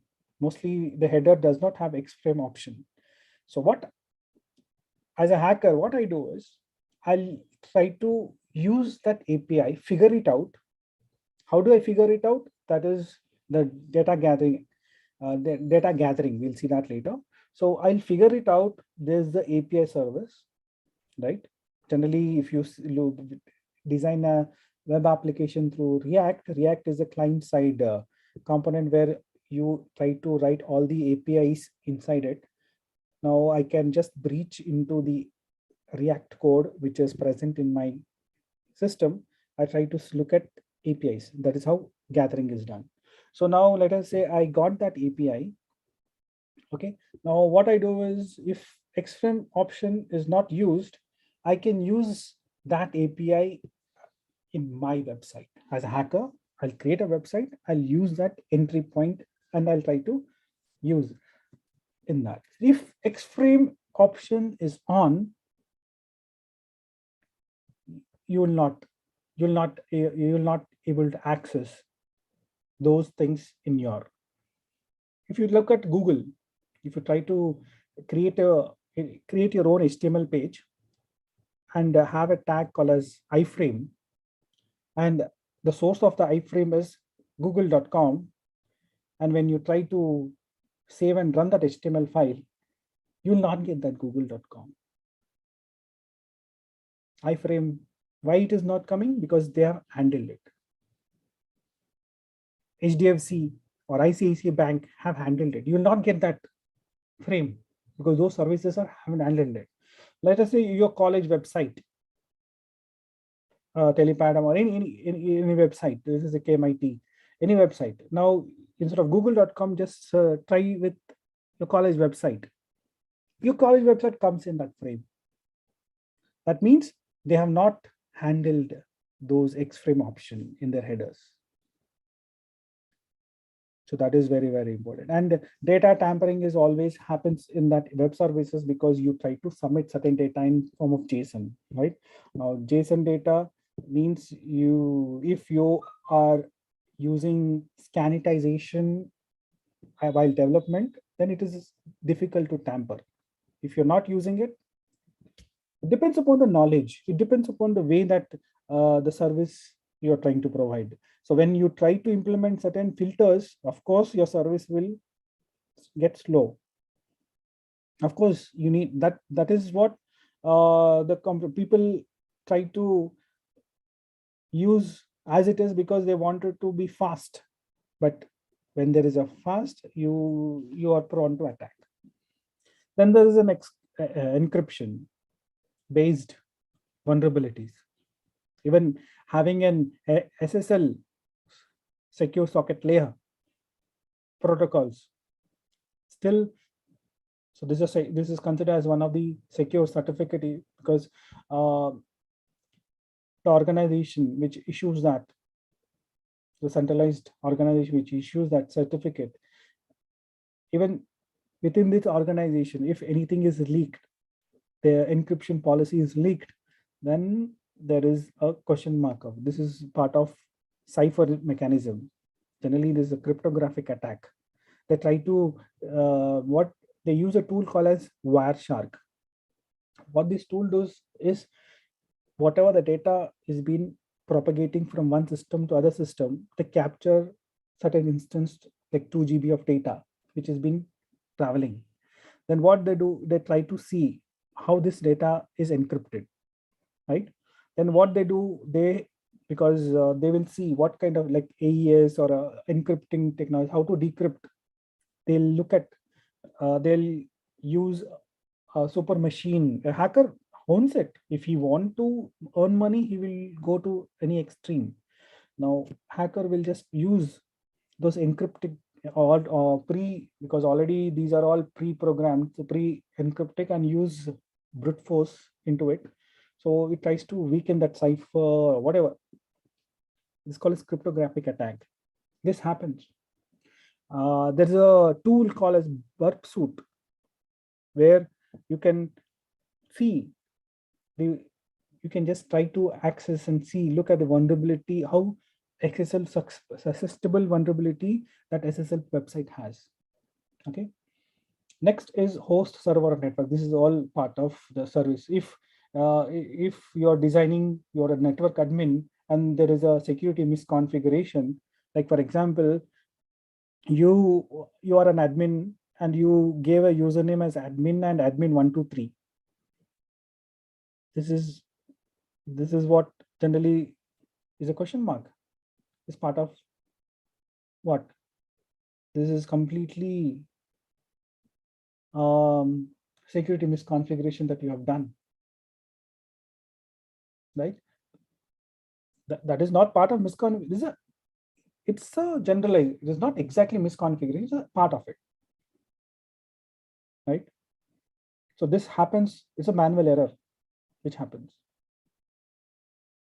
Okay, and if you're using components with known vulnerabilities, now when I think recently I was just looking at one of the student who is trying to create a React app. So what he did is he was trying to use a package. So he used npm install the package name. So it downloaded, and there was certain piece of information red color.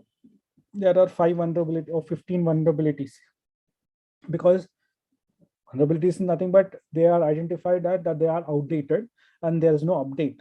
So there can be a chance of security breach. So that's the reason it immediately says there are 23 vulnerabilities. But what is okay, I want my project to I want to finish my project to have an output. So he says yes, go ahead. He will ignore it. He generally ignores it. I have seen it. He ignores it and he starts developing the complete project. Now for him, front end, back end, everything is working. So what happened? He created a complete web application, but the component had an unknown vulnerability, which are outdated. Some plugins had an unknown vulnerability. So immediately we use a tool called a Sonar Cube. Actually, I'm going to show you at the end.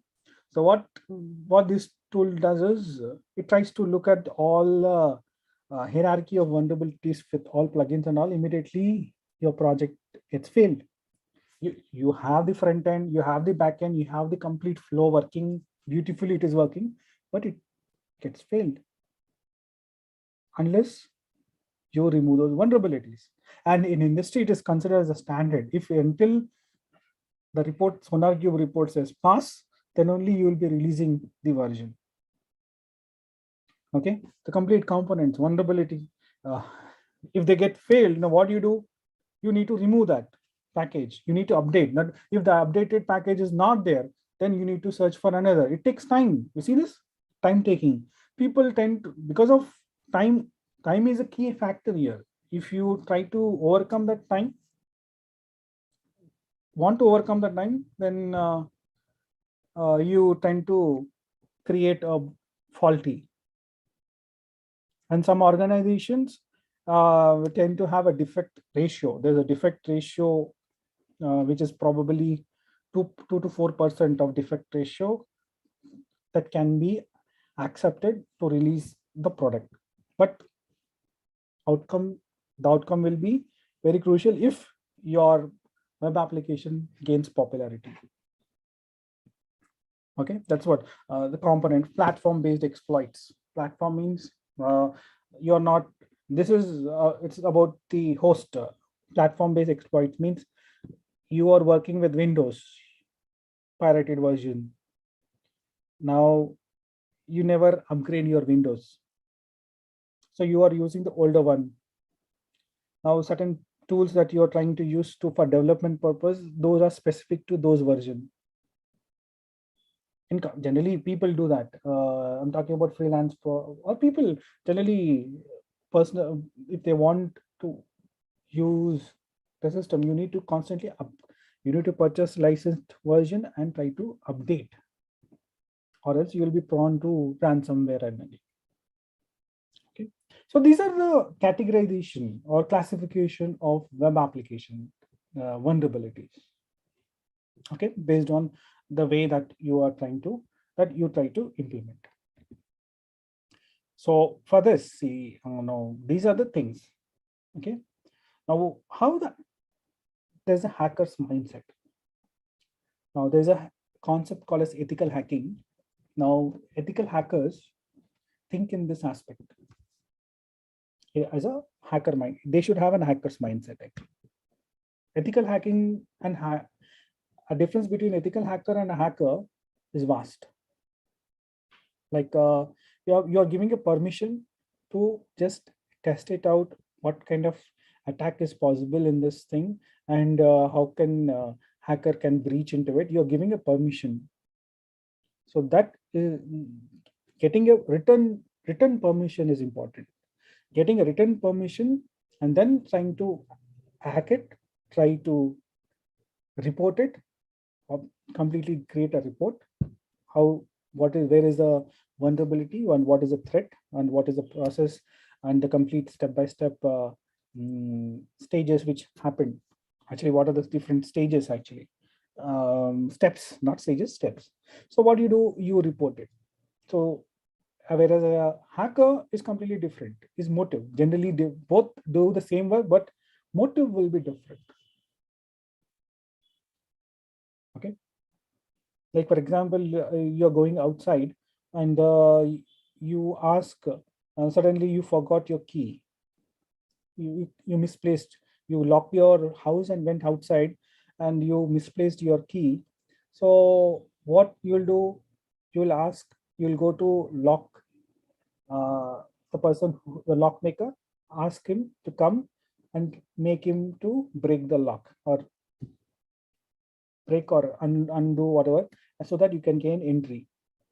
Same thing, a thief comes in, he does the same thing, right?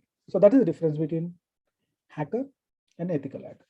So there is a big opportunity in IT industry at the moment as an ethical hacker. So what is the motive? What is the hacker's mindset? This is how hacker try to do. What he'll do is he follows these 4 main stages. First, motivation and objective of hacking. First is main. Second, he'll find out the target and he will try to gather the information. So what are the tools involved here? We'll see that. Then once he gathers information, he tries to analyze what attack, based on this, which attack I need to. So he tries to select an attack and execute it, right? And a security specialist comes into the picture to solve. So ethical hacker and security specialist they work together to prevent it too. Okay. So here, generally, I'm not going to talk about network or cloud perspective, mobile perspective. I'm just going to talk about web perspective, where web developers or developing any kind of web application, they need to be very cautious in designing it. First, motive of hacker. So generally, what attackers want, they want to test their skills. So they want to prove a point. They want to damage the reputation of the target. Some people, they want to steal sensitive information. Okay, these are the motive. Different motive, different strategy. And want to take revenge if they have personal or professional reason. They want to take revenge in it. And or some people want to just do for fun, sitting to gather knowledge. Some people do it for money. Some people do it for security purposes. So when they do for security purposes, so that like for example, if you're trying to, there is a software which is charged high and you directly go to certain torrent and try to download and try to use it. So even that is a type of hacking. Yes, but that is, you're not making, that is generally to bypass the security implementation. You are doing it with fun and security. These all type of hacks. Okay. So motive is very important. Okay. So once our motive is important, second is gathering. One second. Yeah, information gathering. Now what you do is you try to gather the information. Target information. Now there are 2 kinds of information gathering. One, two categories of information gathering: passive and active. Passive, where without interacting with a network, you're trying to identify. For example, there are certain search engines, a lot of search engines. You just try to look at the website. And or you can just have who is lookup website. For example, I want to know about KMIT. Let us say KMIT in this case. So I want to know about KMIT. I can go to this website because who is and try to figure it out. I want to capture a few email addresses. I'll use Hunter. 1 second. Let me just. Yeah. I'll just open this link. Who is? So I just. So I'll write who, what about, let us say KMIT. In.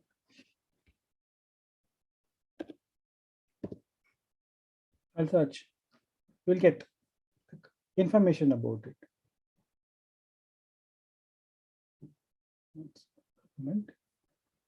Yeah.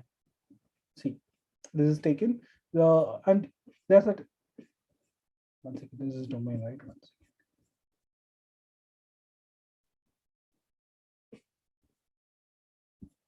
One second.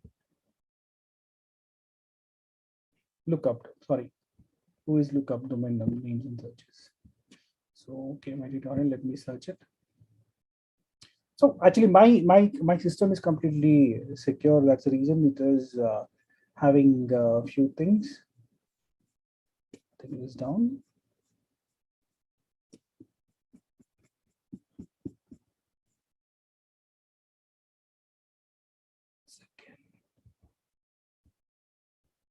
So they have upgraded. That's the reason I never use it, but this is a website here. But it is directing to Hoover. It should be who is 1 second. Who is not.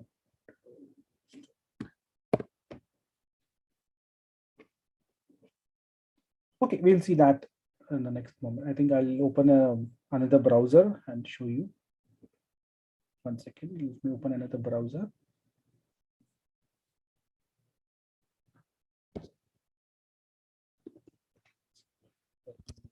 Let's go to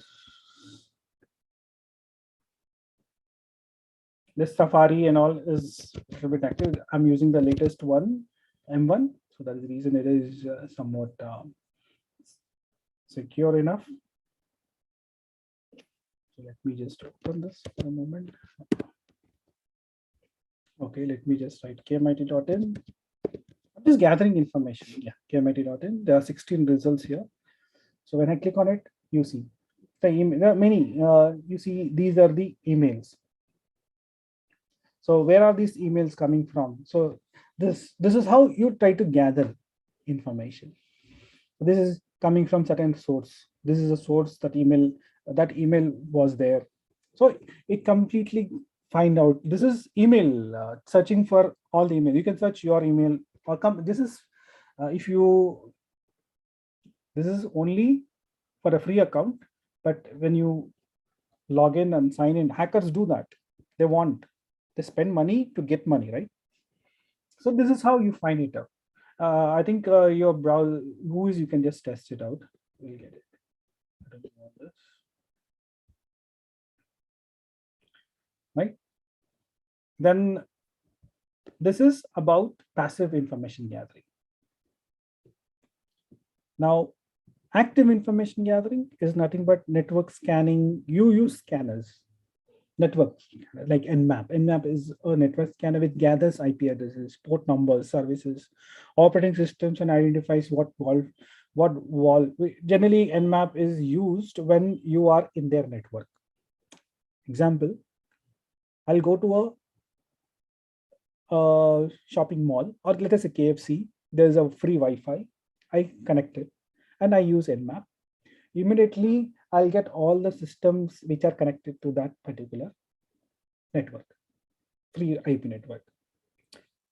As a normal, if you are not, you are a general casual user, what you do, a free I'm getting a free IP, free, Wi-Fi.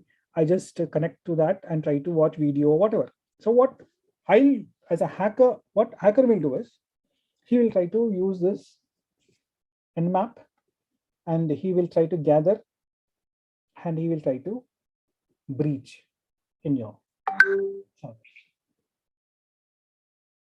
This is how he gathers. Next is social engineering.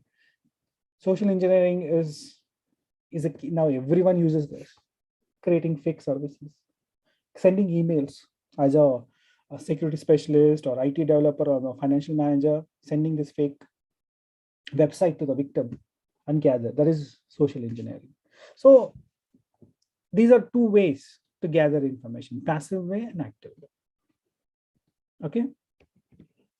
So based on this, attacks.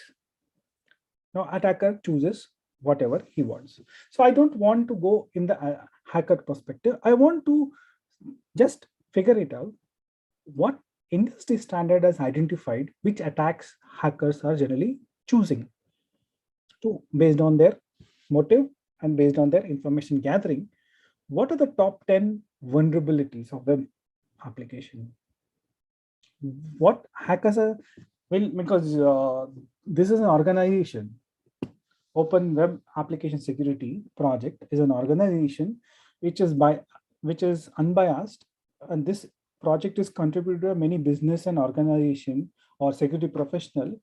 They look at the breaches happened, the severity of that security risks has happened, which are proposed for the web application, only for web application.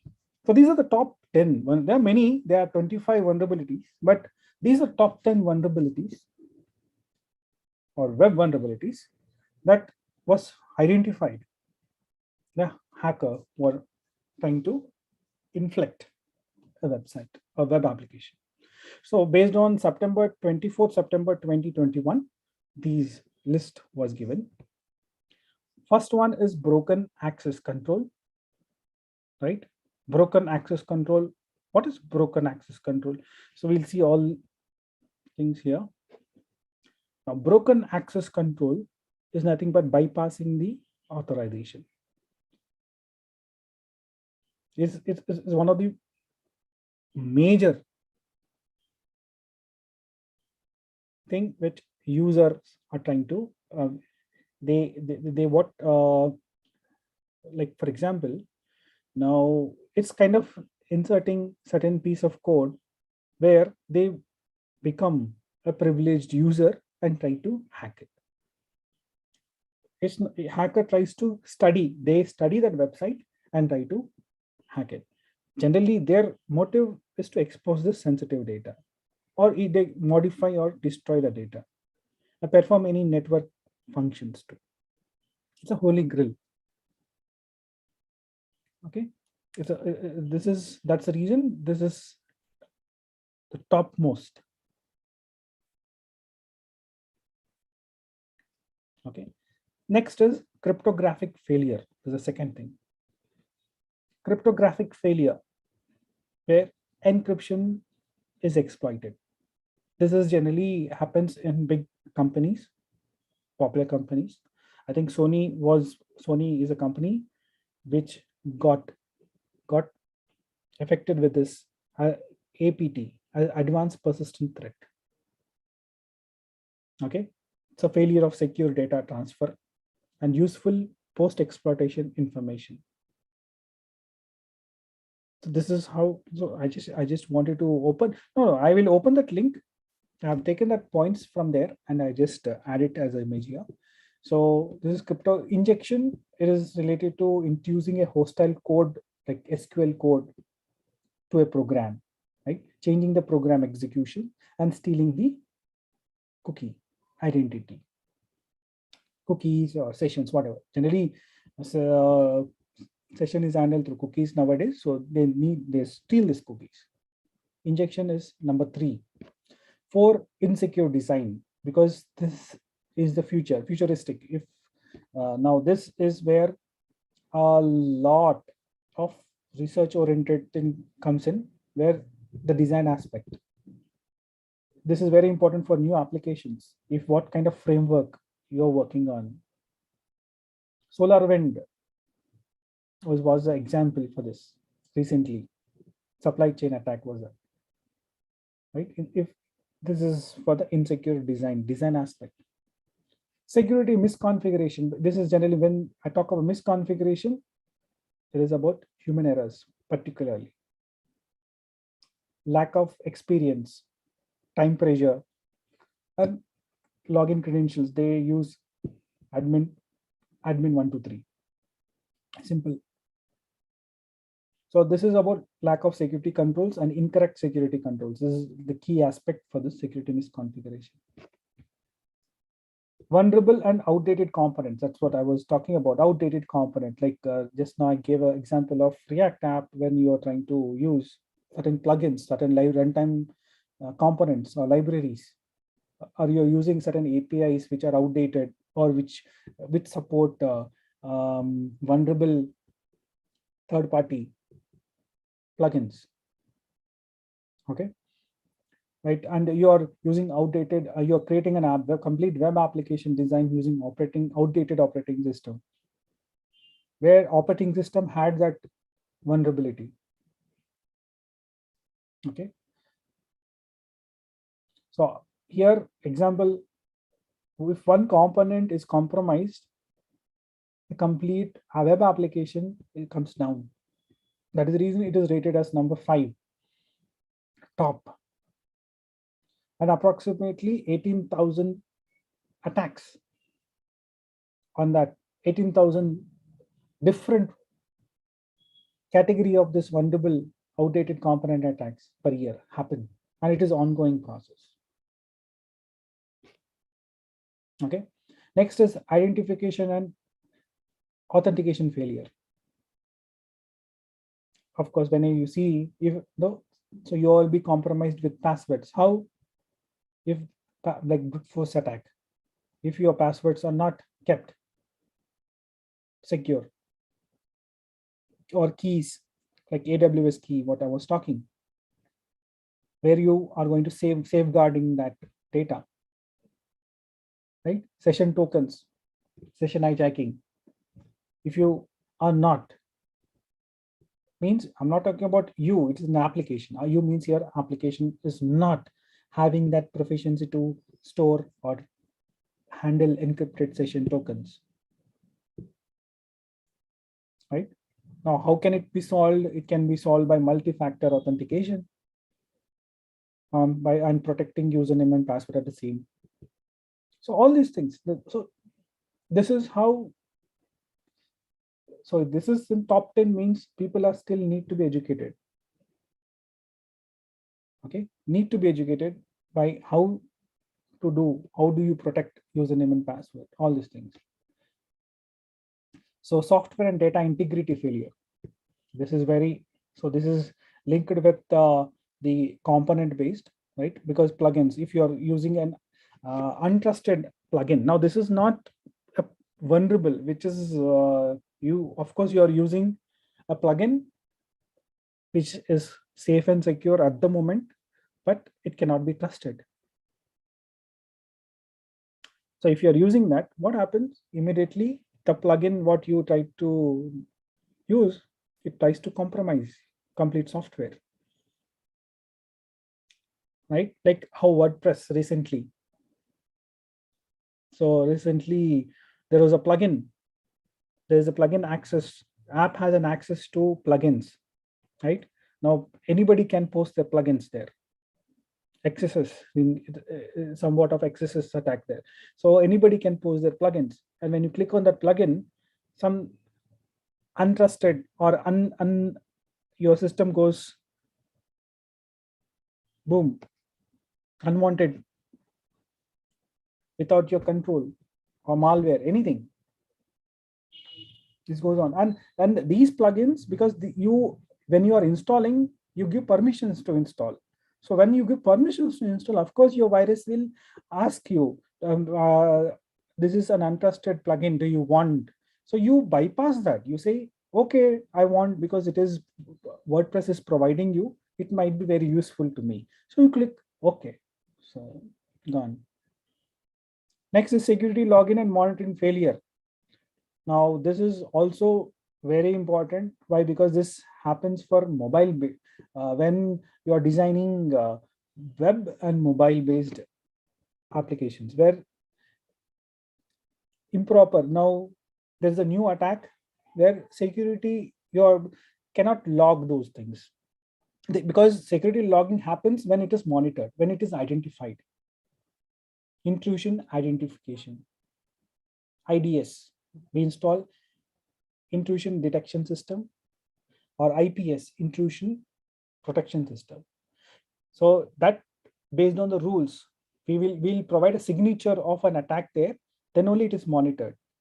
Now, if that attack is completely new, it bypasses, there is no security. So like that, the new vulnerabilities is still generated, going on, because lack of security logging in. So lack of CVE and CSS data, we'll see that there's a certain piece of data. So that is a database repository where all attacks are stored, kind of attacks, and its prevention also provided by topmost security professional. And they are hard to test also, and hard to identify forensic. So it has a serious impact on digital forensics because there's no logging. How can I do that forensic? So cyber criminals use that, because if they try to see, they are not logged. That's the reason. And last one is 10th one is server-side request forgery. So this is completely deal with updating of servers. What kind of, now still I'm hosting a website, but that server provider is outdated, is not using the latest thing. So is not using certain tokens. So servers get redirected. They stop it. Recently happened for certain websites. They stopped complete service. Why? Because they're updating it and all. But what happens there? Because there is a security breach from the server at the server end. There is a loophole. So access or manipulating that inaccessible info. Okay. So that is what is about OWASP. Generally you call it as OWASP. And these are 10 OWASP, and this is a website. 1 second, let me go to that website here.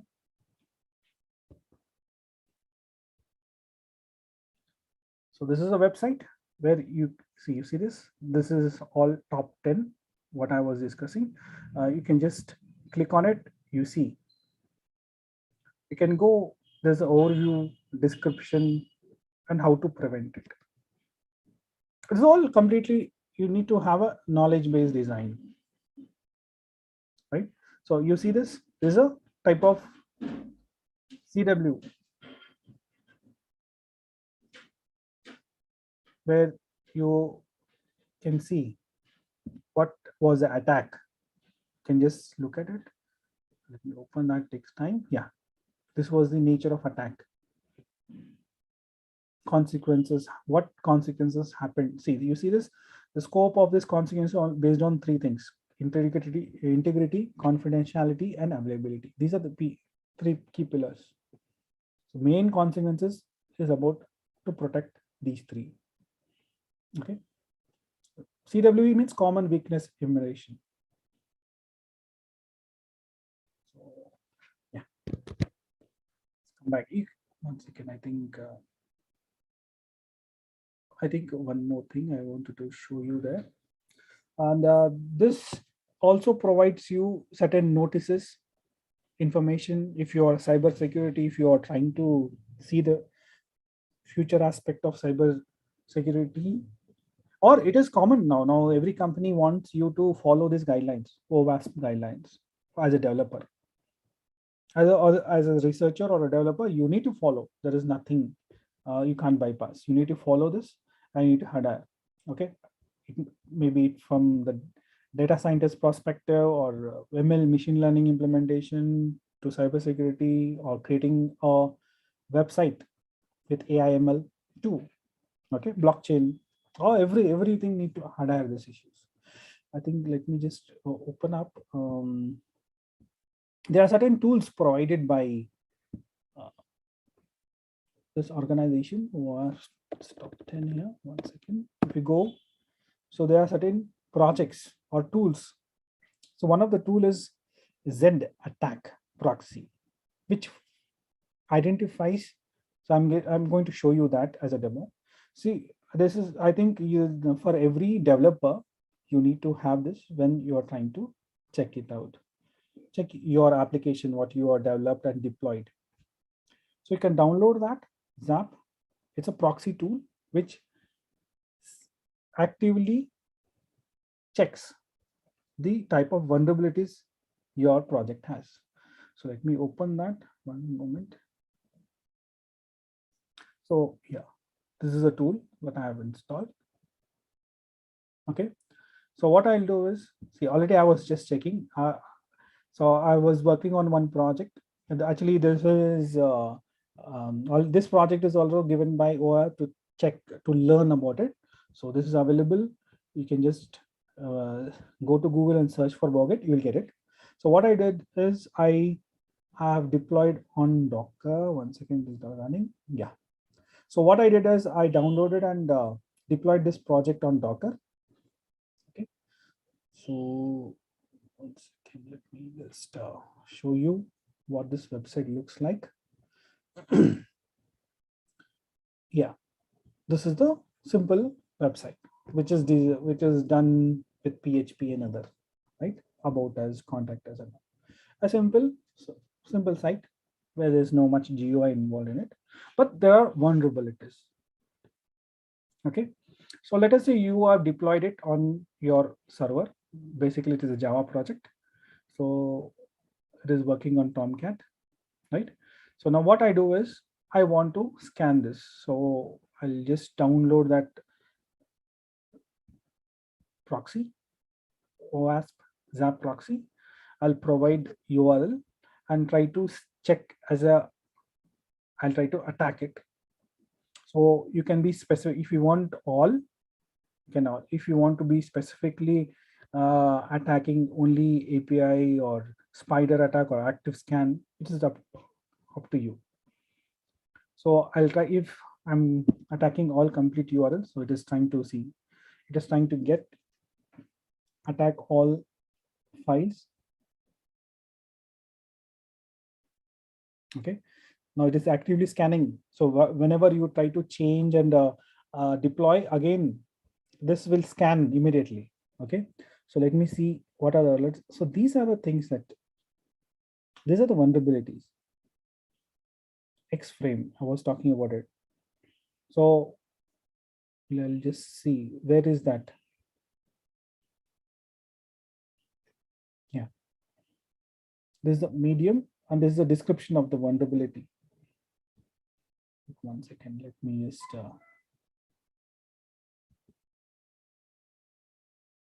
you'll get a piece of code also. Yeah, you see this? It is protection X-frame. Here all needs to be added. X-frame need to be added because it will be protecting you against clickjacking. Okay. Now cookies.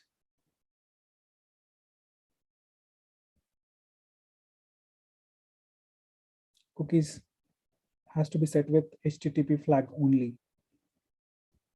So it is a medium. Risk is low.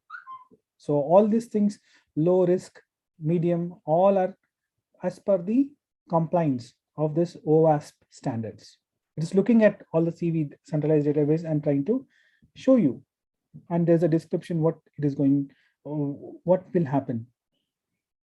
Okay, most probably you'll get the piece of code also. 1 second, let me just let me click on this.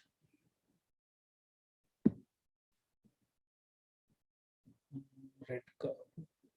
Whenever there is, yeah, there is a, yeah, you see this?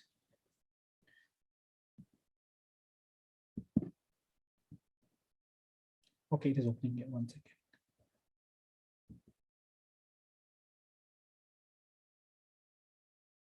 I want to show, yeah, sorry, I need to open here. There's a piece of code. You see this?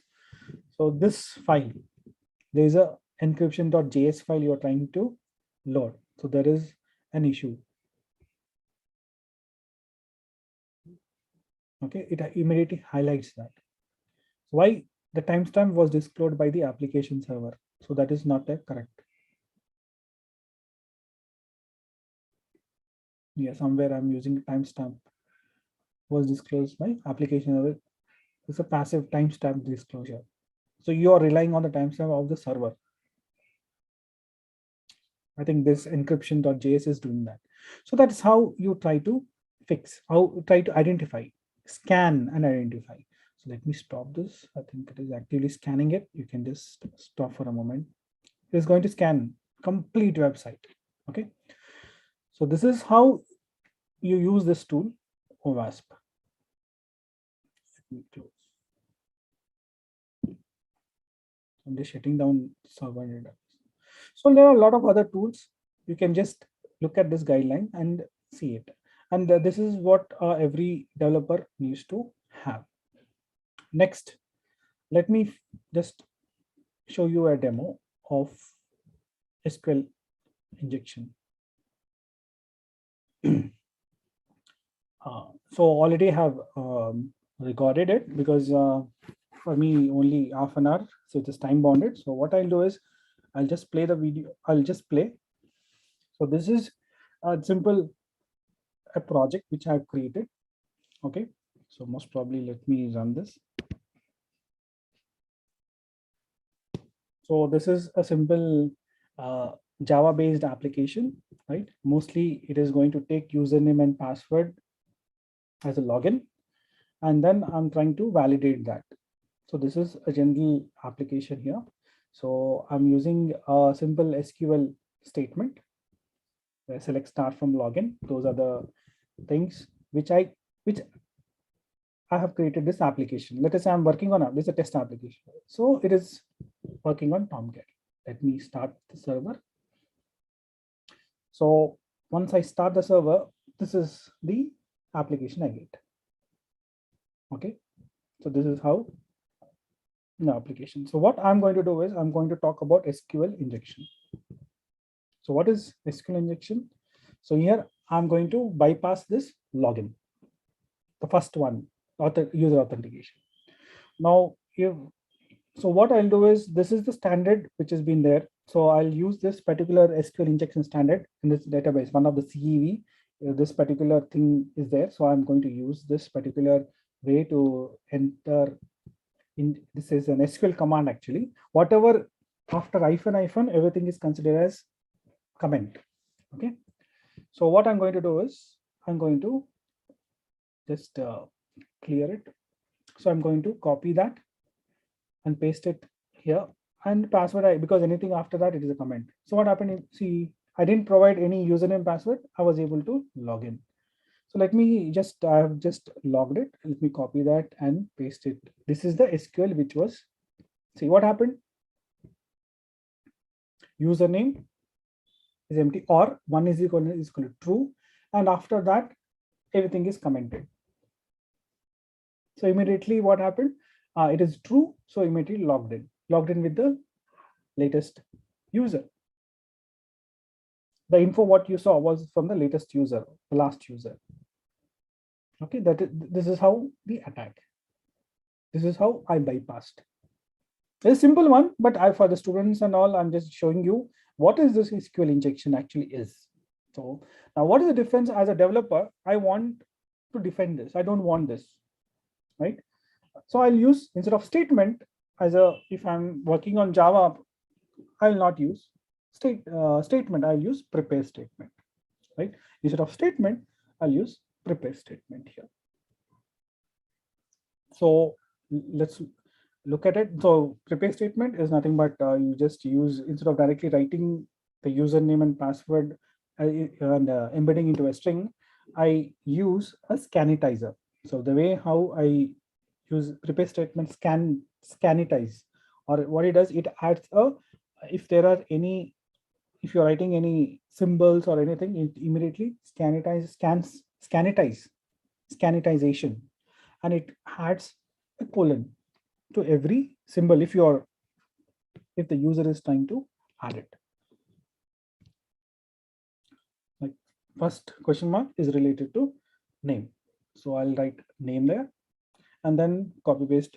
I'll write second question mark is related to password. This is how set string, or this particular method is scanitizing your SQL statement, and I'm printing that statement to just see what is being printed. Okay, so let me, so first let me run this. Let me redeploy. So I'm deploying on my Tomcat server. Now I can scan it also. If I scan this, you will get that vulnerability. Then afterwards I'll change. Now I'll do the same thing. I'll copy that. I'll paste it. I'll use password. Invalid. Now we got invalid credentials. It did not bypass. So yeah, let me copy that. The statement what I logged it. Yeah, you see this? There is slash. You see the slash had been added. So when you write slash, it is acting as a string statement till username and password. You see this? Slash is added there. So immediately it scanitizes, and it never, that is one complete statement, string statement, and this is one string statement.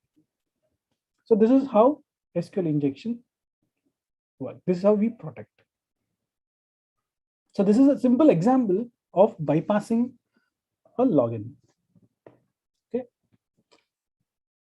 that is what SQL injection is. So let me talk about some. Let me just have a demo on XSS. Same application. I was just doing it. So I'll do reflected XSS. I'll show you how reflected XSS is used. How I'll combine session hijacking also in this. How I hijack that session, and then I'll try to access attacker can access that session and completely act as a user in his own system. We'll see that. Okay, we'll see that. Then yeah, we'll send a mail also. We'll see that. We'll just look. Generally, XSS is called as cross-site scripting. So inserting JavaScript. It's also generally it's a JavaScript injection. Previously was SQL. You saw the SQL injection. Now this is a JavaScript injection. First, now let me try. So where can I find this type of attacks? I said OWASP. You can just go to CSV XSS. You will see that attack. So here I'm going to combine this. So I want to hijack the session and generally get the cookie. Okay. So I'm going to do that hijacking, session hijacking here. So what you do, one second, so let's check the vulnerability first with search engine, right? So an attacker tries to, as a user, he tries to log into the application and tries to find out. He will try to gather. See, red color border is nothing but hacker. Okay, green color will be a normal user. So what he'll do is, as a hacker, he will try to register him to check whether it is having any vulnerability. So this is all information gathering. So I registered it. So I'm logging in now. So I logged in. One second, I logged in. Yeah. Now I got this. This is a complete that application is. So it is asking me to enter certain category or description to add an action item for to do. So this is how it is designed. So as a hacker, I'm just exploring it. I'm exploring the complete web application. Then, yeah. So there is a search engine there, right? Now what I'm going to do is I'm trying to see. Now let me use search engine, check whether it has any vulnerability. Now this is how I'm not going to explain much about search, because this is how I'm going to figure it out to just talk about where I need to do the search. This is a servlet which does certain. I want to show you a logic what happens. So when anybody gives a keyword and submits it, this search servlet, okay, there's a servlet here. What does it do is it is going to get the keyword, okay, and then what it does, it is invoking a search to do service where a method search which is going to use user ID keyword. Now user ID keyword and the connection, database connection. Now here I'm using like operation, right? When it is a statement, so like operation.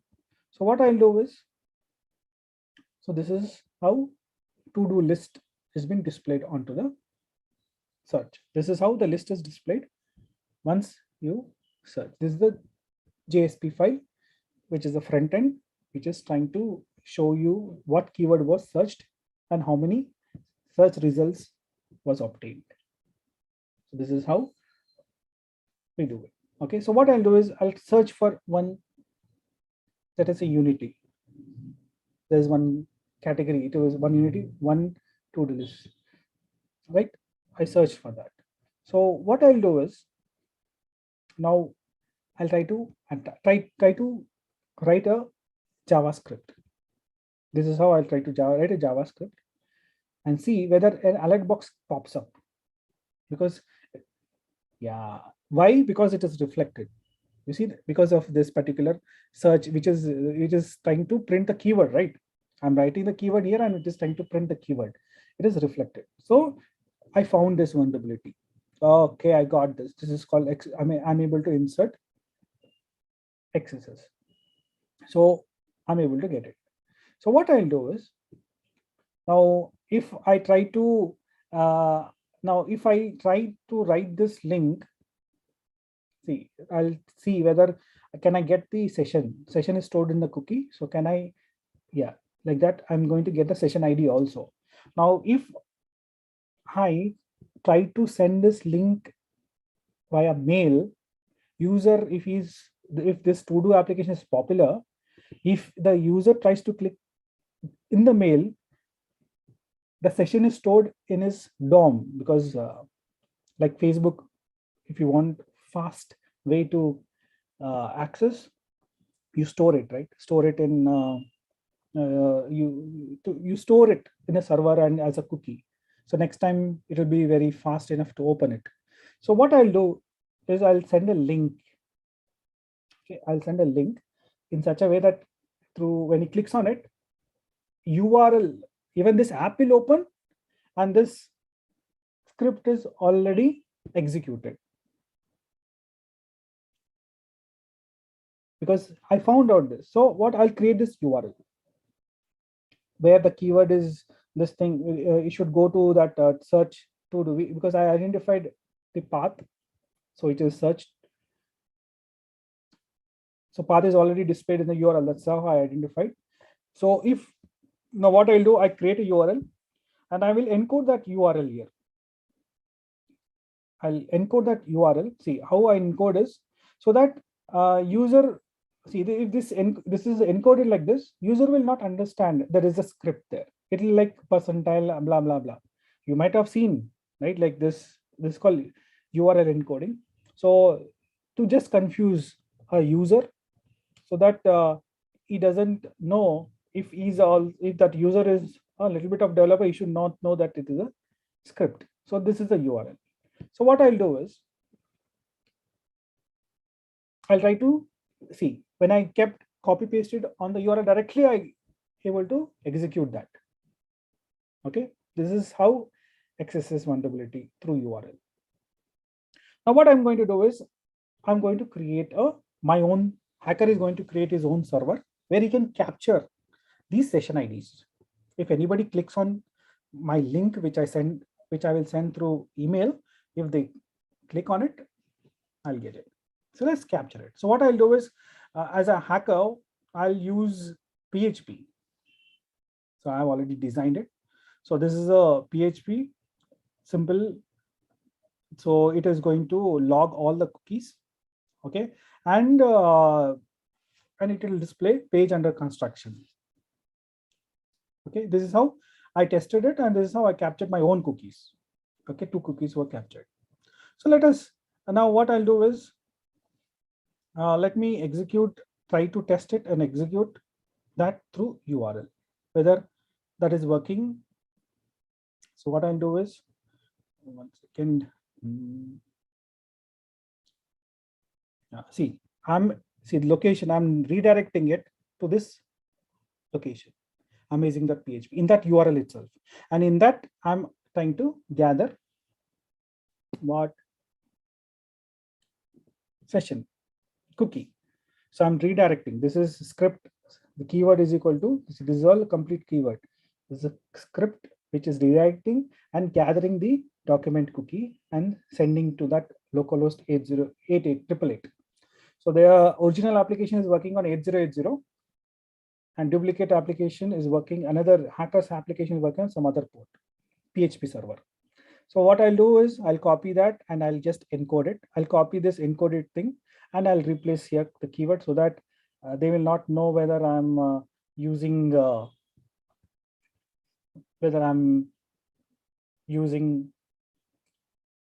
a script. So it looks like this, simple.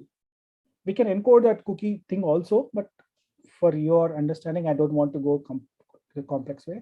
So I'm testing my own. So I'm copying that and trying to execute it. So you should get this page under construction. See, already navigation happened. By mistake, he clicked it and we got third. You see this? Third session, I got it. So as a hacker, I tested it. Fantastic. Now what I'll do is I'll create a mail. As a hacker, I'll gather the email IDs. Now, how do I gather email IDs? You just saw Hunter. So what I'll do is I'll copy that particular thing. 1 second. So 4 cookies. I was retesting it. Then afterwards, let me just open Gmail.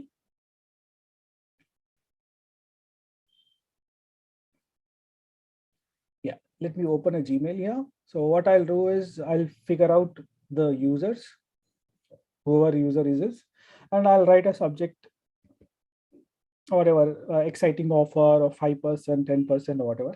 And I'll click here.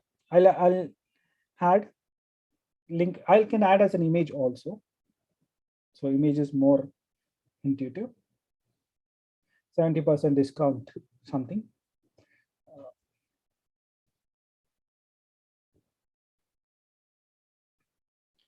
Yeah, some kind of thing.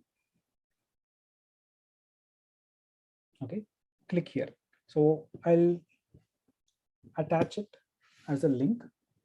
I'll paste that link there and click OK. See how you should be very cautious in opening these kind of things. Opening and clicking on it, what will happen also, you'll understand, right? So now what happens is, I think 1 second, let me, now green color, this is a normal user. So he is trying to open this Facebook or the to-do application. It's a popular site. So he's trying to, he'll go to the homepage and he'll keep it, right? Now he'll check his Gmail. Email, there's an email there. Okay, there's an exciting offer. Click here. He clicks here. Suddenly he got this page under construction. And something happened at the background. He is not aware of it. Right? So he is not aware. But whereas that is done, that loss is done. So as a hacker, now red background. Now what hacker will do is, okay, now hacker is already logging in his own account. Now he'll go to log.txt. There is a new session ID created. This is a session ID which was captured of the user. So I'll copy this session ID. So how do I hijack it? This is hijacking now. So I got the session ID. So what I'll do is in my sign in, this is hacker here. Yeah? So what I'll go to networks. Okay. I'll go to network, and then there is something called as, storage. There is a session. This is my session actually. This is hacker's session. So he will replace the value there with the value what he got. And he will just look at it. Presently he's a hacker. is hacker 1, you see that user. Now he will refresh it. He becomes Bob. And he has access to all the Bob's data. Complete data. He has hijacked the complete Bob's data. Hacker has control of that data. So you saw this. So this is how session hijacking happens using CSS attack. Okay. Now there's a discussion panel that is another day that is for persistent this thing. So I don't want to continue here. I just wanted to just show you the exercise. I don't want to show you the next. Actually, next, this is about reflected. I wanted, there's another thing called as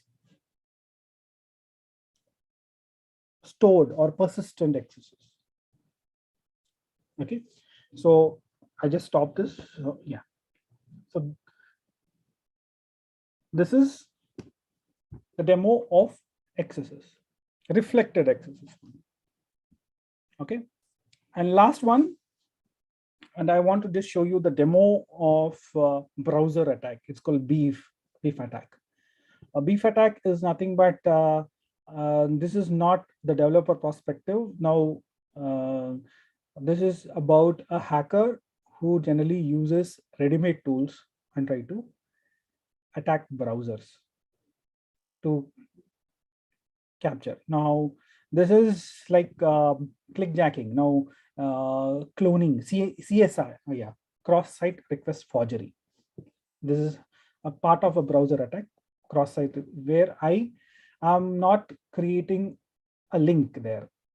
I created a JavaScript link. I'm creating complete clone of a website, popular website. Yeah, I'm creating complete clone of a website, and it looks like, it is a real website. Right? Generally, a lot of people financial, and if anything related to financial aspect, they try to hack in this way. So I just wanted to give you the overview. So here, generally, this is a tool. It's called as Kali Linux. People try to, most of the hackers try to use this, right? Even I'm talking about ethical hacker perspective also.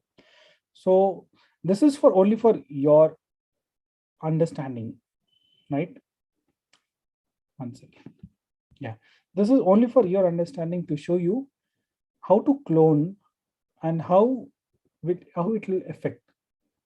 Cloning is also a part. So you need to ensure that your website cannot be, the web application developers need to ensure if any clone is happening, you prevent that too. You cannot. So there are certain tools which tries to. So there's a tool called as, it's called a social engineering kit. You see this? This kit, directly I give an IP address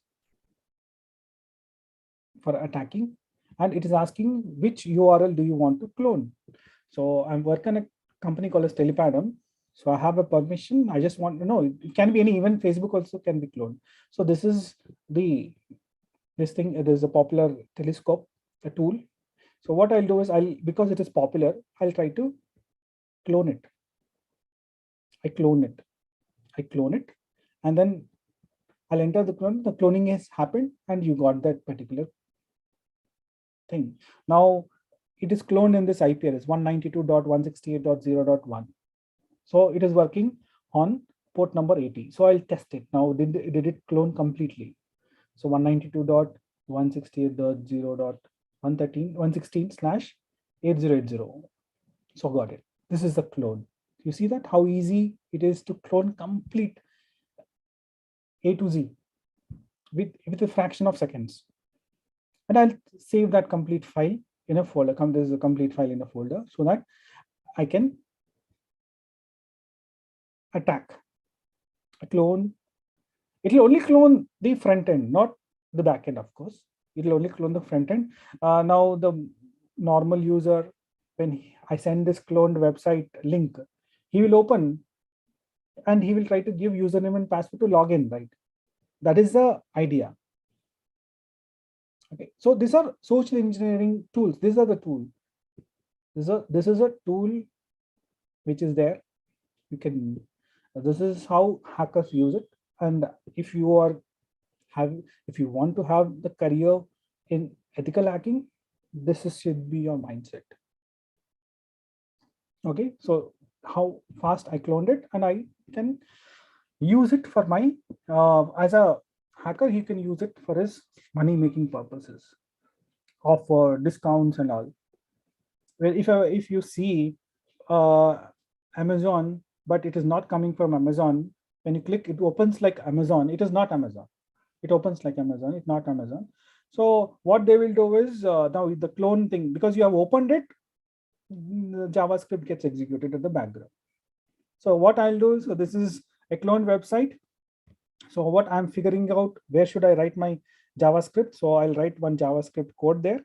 So anybody opens it, of course, it looks like the popular website, but there's a self-executing JavaScript work behind it. Hacker tries to capture any session details which are already. Okay, so I just this is how the overview background. I just wanted to show you how easy it is to clone. Because I'm running out of time, I just wanted to show two tools. I want to show two tools here. One is Sonar Cube. Right now, this is very, very important tool for users, for developers, particularly when they are developing a complete software. They need to know at every instance whether whatever project they are doing, they need to check any security flaws, any vulnerabilities are there or not, right? So how can you install? You can install it already. Actually, I'm using Docker for that.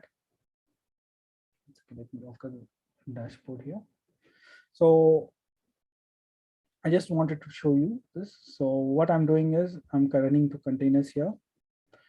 So there is an image. You need to download this image here, Sonar Cube image. Okay.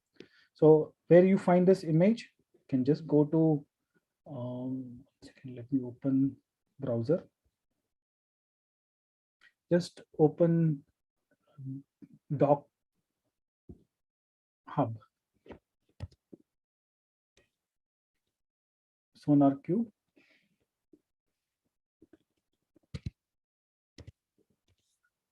Docker. Just go to that Sonar Cube Docker. There's a hub.docker.com. This is official image, right?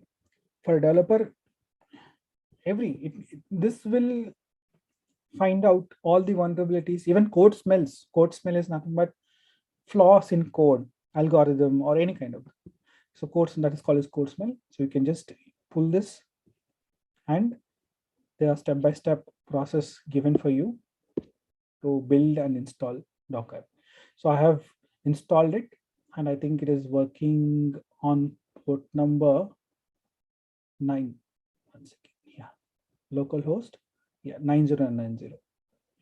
So this is a port number 9090. It is working. So of course, there are bugs. There are 961 bugs, but my focus is on vulnerabilities. Okay. So how do I do? So I'll go to. So I was working with the React project. Let me open that React project for you. So this is a simple React project here where there is source, npm, and all. So there is a guidelines given. If you want to use Sonar Cube, you create a folder, and there should be a sonar.js, right?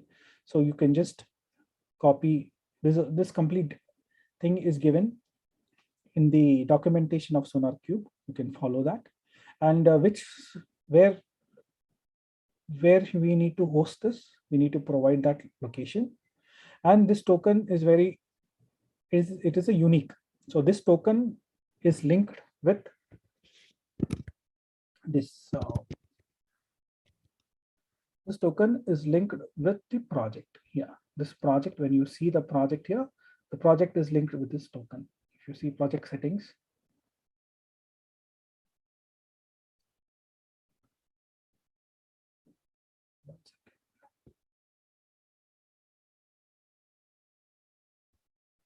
There's a token. I think it is hidden. One, can I change it? Let me see that. Okay.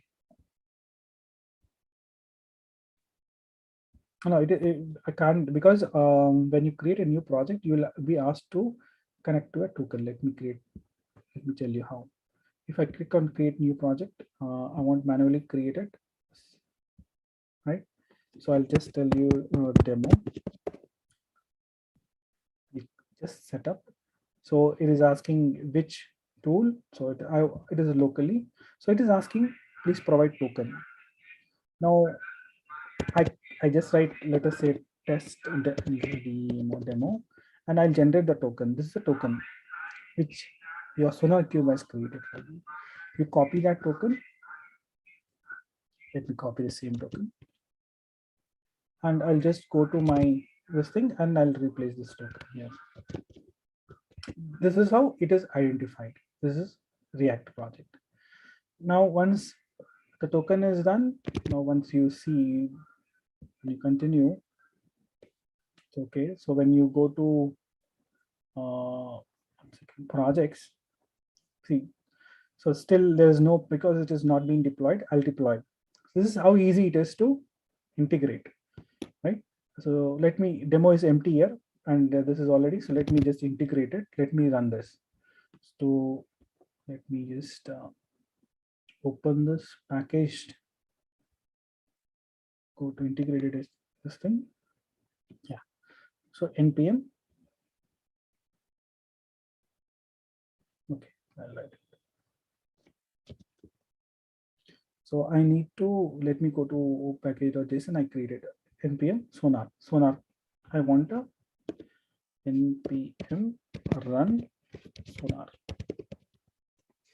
When I do that, so it is trying to first build this particular project completely with certain rules, and then it is going to identify all the, see, you see this, all profiles and rules, all based on OWASP.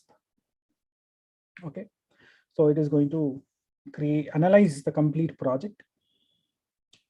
Once it is done, it will show you success, right? You did not do anything, it's just simple. Yeah, analysis is successful and it has executed successfully. So let me just go to my, this thing is empty. Let me refresh it, because token should be mapped now.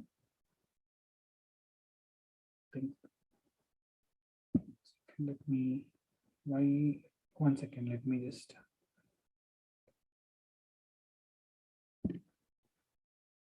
I think it is not mapped.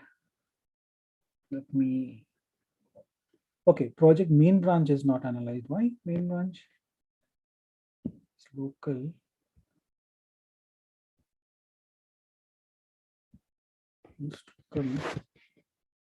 Continue. Okay, sorry. Run your analysis of this project here. I need to select this because it is asking which is the build tool. I didn't select this. Okay, you understood this, I think, because I'm running out of time. So you can use this, which operating system you're currently working on. So this is the operating system. And I think again, you need to run it. Okay, you need to analyze this. So once you do it, you'll get this complete report.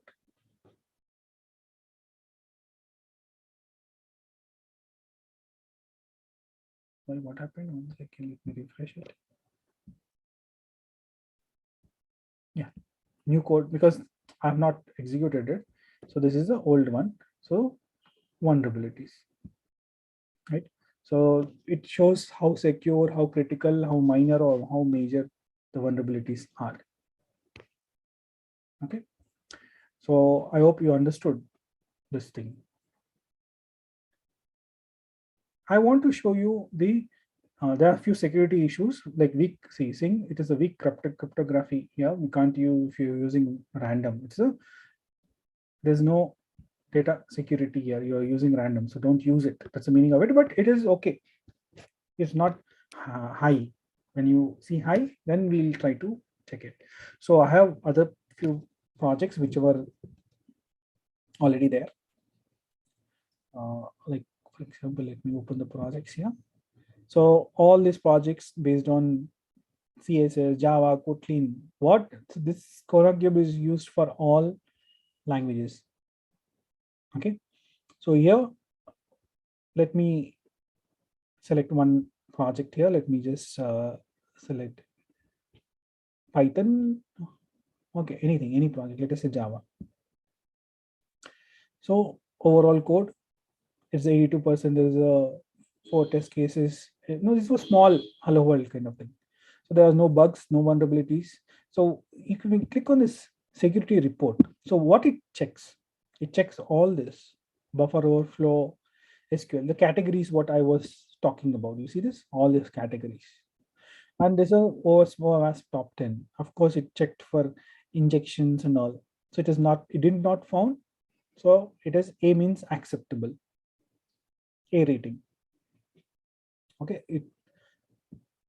so it even checks the database of vulnerabilities.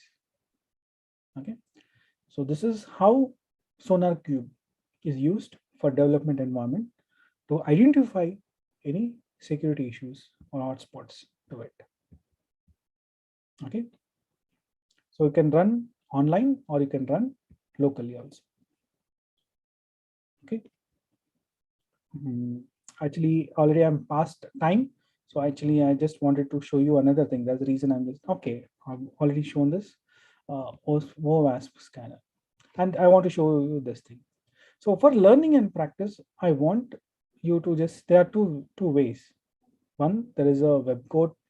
OWASP provides you to learn using their own tool called as, let me open directly. Okay.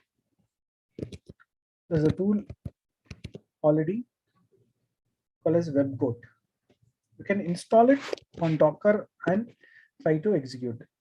There'll be goals, there'll be lessons of different how to study about this developer perspective, right? You can run on Docker and work on those things, right? So already I think I have it. I wanted to show you that, but better than this is one more thing that I wanted to show you. I think webgoat is there. Yeah. So you can just go to images, Sonar Cube, Lambda, Alpine. Yeah, I think this is, yeah, webgoat 8.0. It is in use. I think when you click run, it'll try it start executing. But I think the port number will be conflict for me. So when you click on it, run, your webgoat will start executing.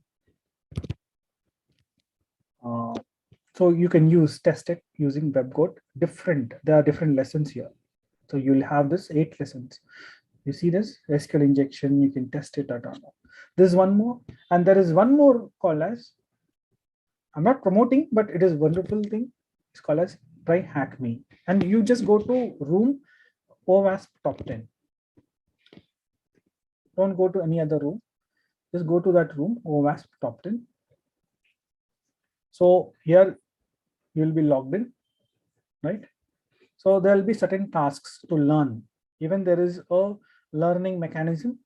If you are looking for, let us say, since you have seen cross-site in injection, let me just go to injection here somewhere. Broken access, cross-site. Let us say cross-site scripting. So there's a challenge. There's a little bit of explanation here, and there's a challenge here. So how do? You can just start the machine here. But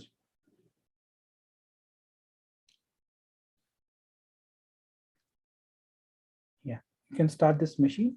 So I think you can just open up. See, already this machine is running.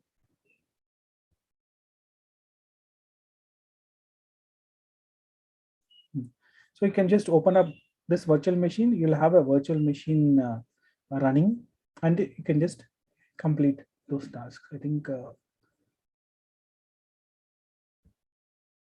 Okay, start this. So okay, it is for learning. you will have only 1 hour. Already, actually, I started this. So you can just click on this box. What happens? You will get an access to virtual machine there, where you can navigate to this particular machine and check all the attack for reflected access. You can practice. Okay, you can practice here. I think, okay. This is another one. So you can use. Yeah, that's it for me. So I wanted to show you more, but let it be. So if you have any questions, sorry for taking up 10 minutes. If you have any questions, please let me know.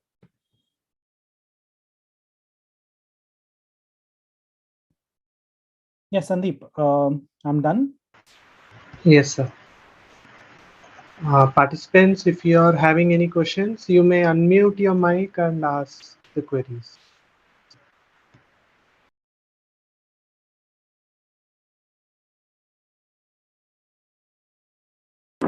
Sandeep, meanwhile, can we enable the link for quiz as well as feedback forms? Yes, ma'am. Yeah, Ma'am, thank the you. problem is chat is not enabled for this meeting. So I Okay. would request all of you to join the YouTube. I have posted the YouTube link in Telegram group. So if you join there, I will put it in the chat. Okay, sir. Thank you for the information. Yes. Yeah, dear audience, any queries from your end? Hello, ma'am. Myself, Margaret here. Shrikant, sir, I have a query Yes, Nagedi, go question ahead. for you. Yes. Is, uh, Sir, is there any way to identify these attacks which you have mentioned, the 24 attacks that you have mentioned? Yes. How many of them can be identified in prior? Means using some tech algorithms, is there any way to identify these attacks in prior before these are happening? Yeah, already. Means, Yes, you can bust us with Sonar Cube. You can just go, if you are developing a project. No, you are talking about okay. project development The, perspective. from the attacker point of view means kind of DOS attacks Yeah, and from these attacker phishing point of attacks. view. Yeah, from attacker point of view, he generally, what he does is he uses Nikito. Yes. There is a tool called as Nikito, right? It is similar to Okay. OWASP Zap Proxy, where he will just write the URL of that particular website and try to scan. It's called as vulnerability, web scanner Yes. vulnerability. So he'll scan and he will try to get all the OWASP vulnerabilities listed out. So one popular thing is Nikito. I'm just trying to open it. I think. Kamal Vijita, ma'am. Once Nagiredi sir's question is answered, you can ask your question. Can I get got the answer? Or is there any? Yes, sir. So I'm just showing you that. Thank you, sir. Yeah, I'm just showing you the. You said mentioned that Nikito is the tool. Yeah. Nikito. Let me just see. This is the tool. So what I'll do is.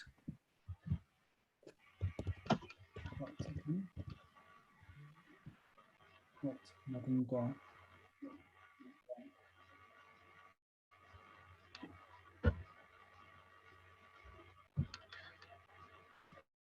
Because of this. Yeah. Let me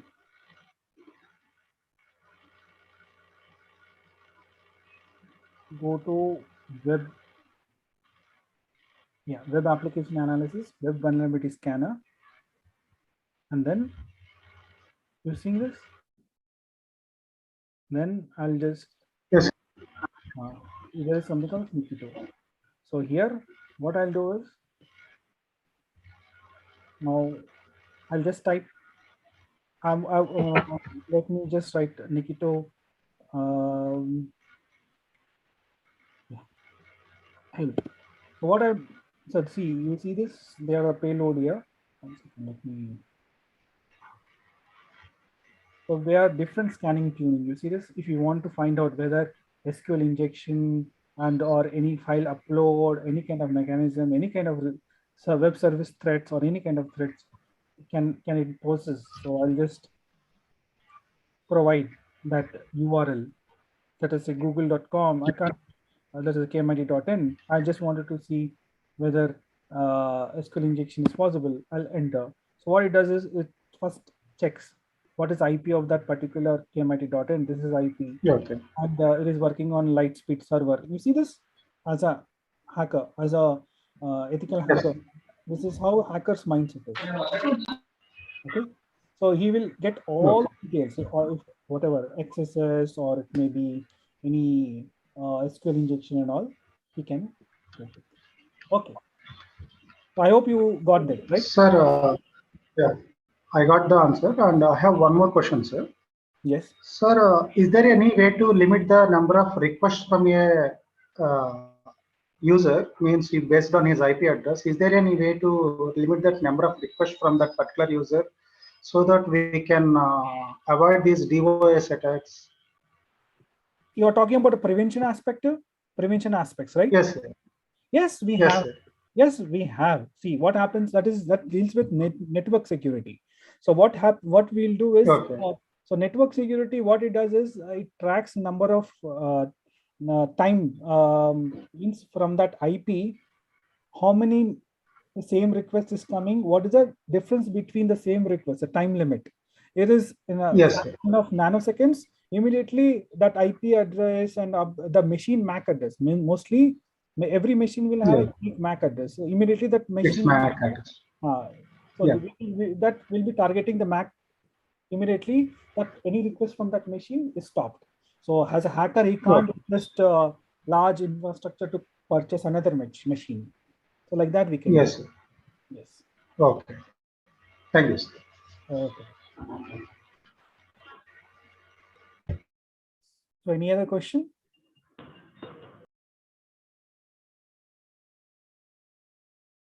Yeah, dear audience, any other queries?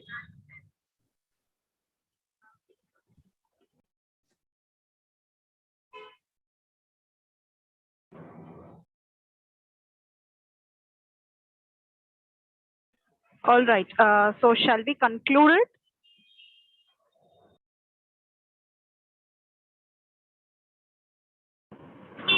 Okay, Shrikant sir, thank you so much for answering all the questions with a lot of patience. And the session was really, I can say that it was extremely informative, where we could gain knowledge about cybersecurity, various principles of information security, and then what do we mean by data privacy and which data is being involved in that. And at the same time, we were able to also gain information about how are we going to categorize the categorize the web vulnerabilities, and then we came to know what is the process of attackers, and then the motivation, objectives. At the same time, how are they going to gather the information? And then we really had a very nice demo. It was very interactive. As you know that we can learn, we can gain knowledge practically. I mean, if something is being shown, then we can gain a good amount of knowledge. That is what we gained over here. So above all, I can say that it was really a valuable session, sir. Yeah, thank you for that. Yeah. And I think there are much more to be covered, but this is appropriate for the audience. Hello? Yeah, able to hear me? Yes, sir. Yes. Yeah. Thank you for having me here. Yeah. Thank you, everyone. We appreciate you being here. Thanks again for joining us today, and we'll see you tomorrow at 2 p.m. with a new topic called cybercrime and threats, which would be delivered by Mr. M. Jagadish, who is the project manager of CDAC, and another topic, ethical hacking, which would be delivered by Mr. M. Nandishwar, He is also a project manager, Information Security Services, CDAC. Thank you very much. Ma'am, can you listen me? Yes, yes, sir. We have opened the Telegram. There is no link for these question answers like quiz and feedback. Yes, sir. I will be posting in a minute. Okay, thank you very much. Thank you for the valuable session. Thank you, sir. So this is Sirisha Kailas signing off for today. Stay safe, stay healthy, and be productive. Have a wonderful day. Goodbye.